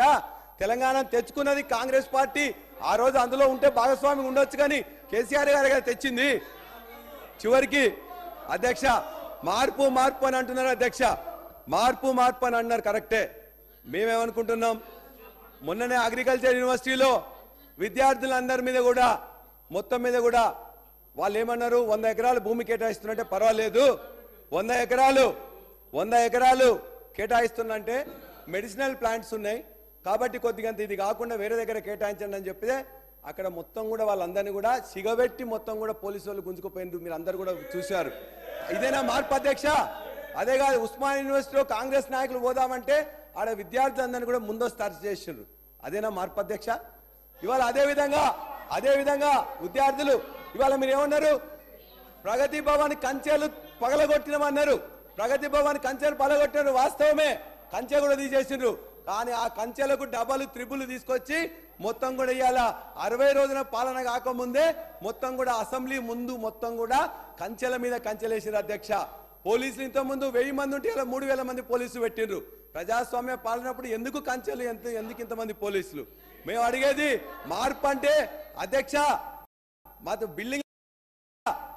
బిల్డింగ్లు కట్టిన బిల్డింగ్లకు పేర్లు మార్పు కాదు, లేకపోతే ప్లేట్లకు నెంబర్ ప్లేట్లకు మార్పు కాదు అధ్యక్ష, లేకపోతే ధర నుండే భూమాత చేయడం మార్పు కాదు అధ్యక్ష. ప్రజల జీవితాల్లో మార్పులు తీసుకురావాలి తప్ప ఇవి కాదు అధ్యక్ష. చివరిగా ఒకటే మీకు చెప్తున్నాం అధ్యక్ష, మేము ఇవాళ చివరిగా ఒకటే మాట అధ్యక్ష, లాస్ట్ ఒకటే అధ్యక్ష. ఇవాళ నిన్ననే కాలేజీ గురించి పదే వారిని చెప్తూ అనేక అబద్ధాలు కూడా వారు చెప్తున్నారు. కాలేజీ గురించి, కాలేజీ వరంగల్ జిల్లా ముద్దుబిడ్డ కాలేజీ వాళ్ళందరూ కూడా నిన్న రాసి మా జనగామ నియోజకవర్గం నుంచే ఒక పెద్ద మనిషి కూడా పంపించిండు. ఎందుకంటే మీరు రాసిన తర్వాత చూసిన తర్వాత ఆయన కూడా చిన్న కవి. చివరిగా ఆయన చెప్పిండు, అధికారం వచ్చిందని అహంకారపడుతున్నారు, ప్రాజెక్టుల హక్కులన్నీ పరాయిలకు ఇచ్చిండ్రు, ఇదేనా మార్పు అంటే అంతెత్తున దూకుతున్నారు, తిట్ల పురాణం పెట్టి తిక్క చేస్తున్నారు. విన్నావా కాలోజీ కాంగ్రెస్ పాఠం, మొదటికే మోసం తెచ్చిన మొండి చేయి వాటం. జై తెలంగాణ. శ్రీ పాయల్ శంకర్ గారు.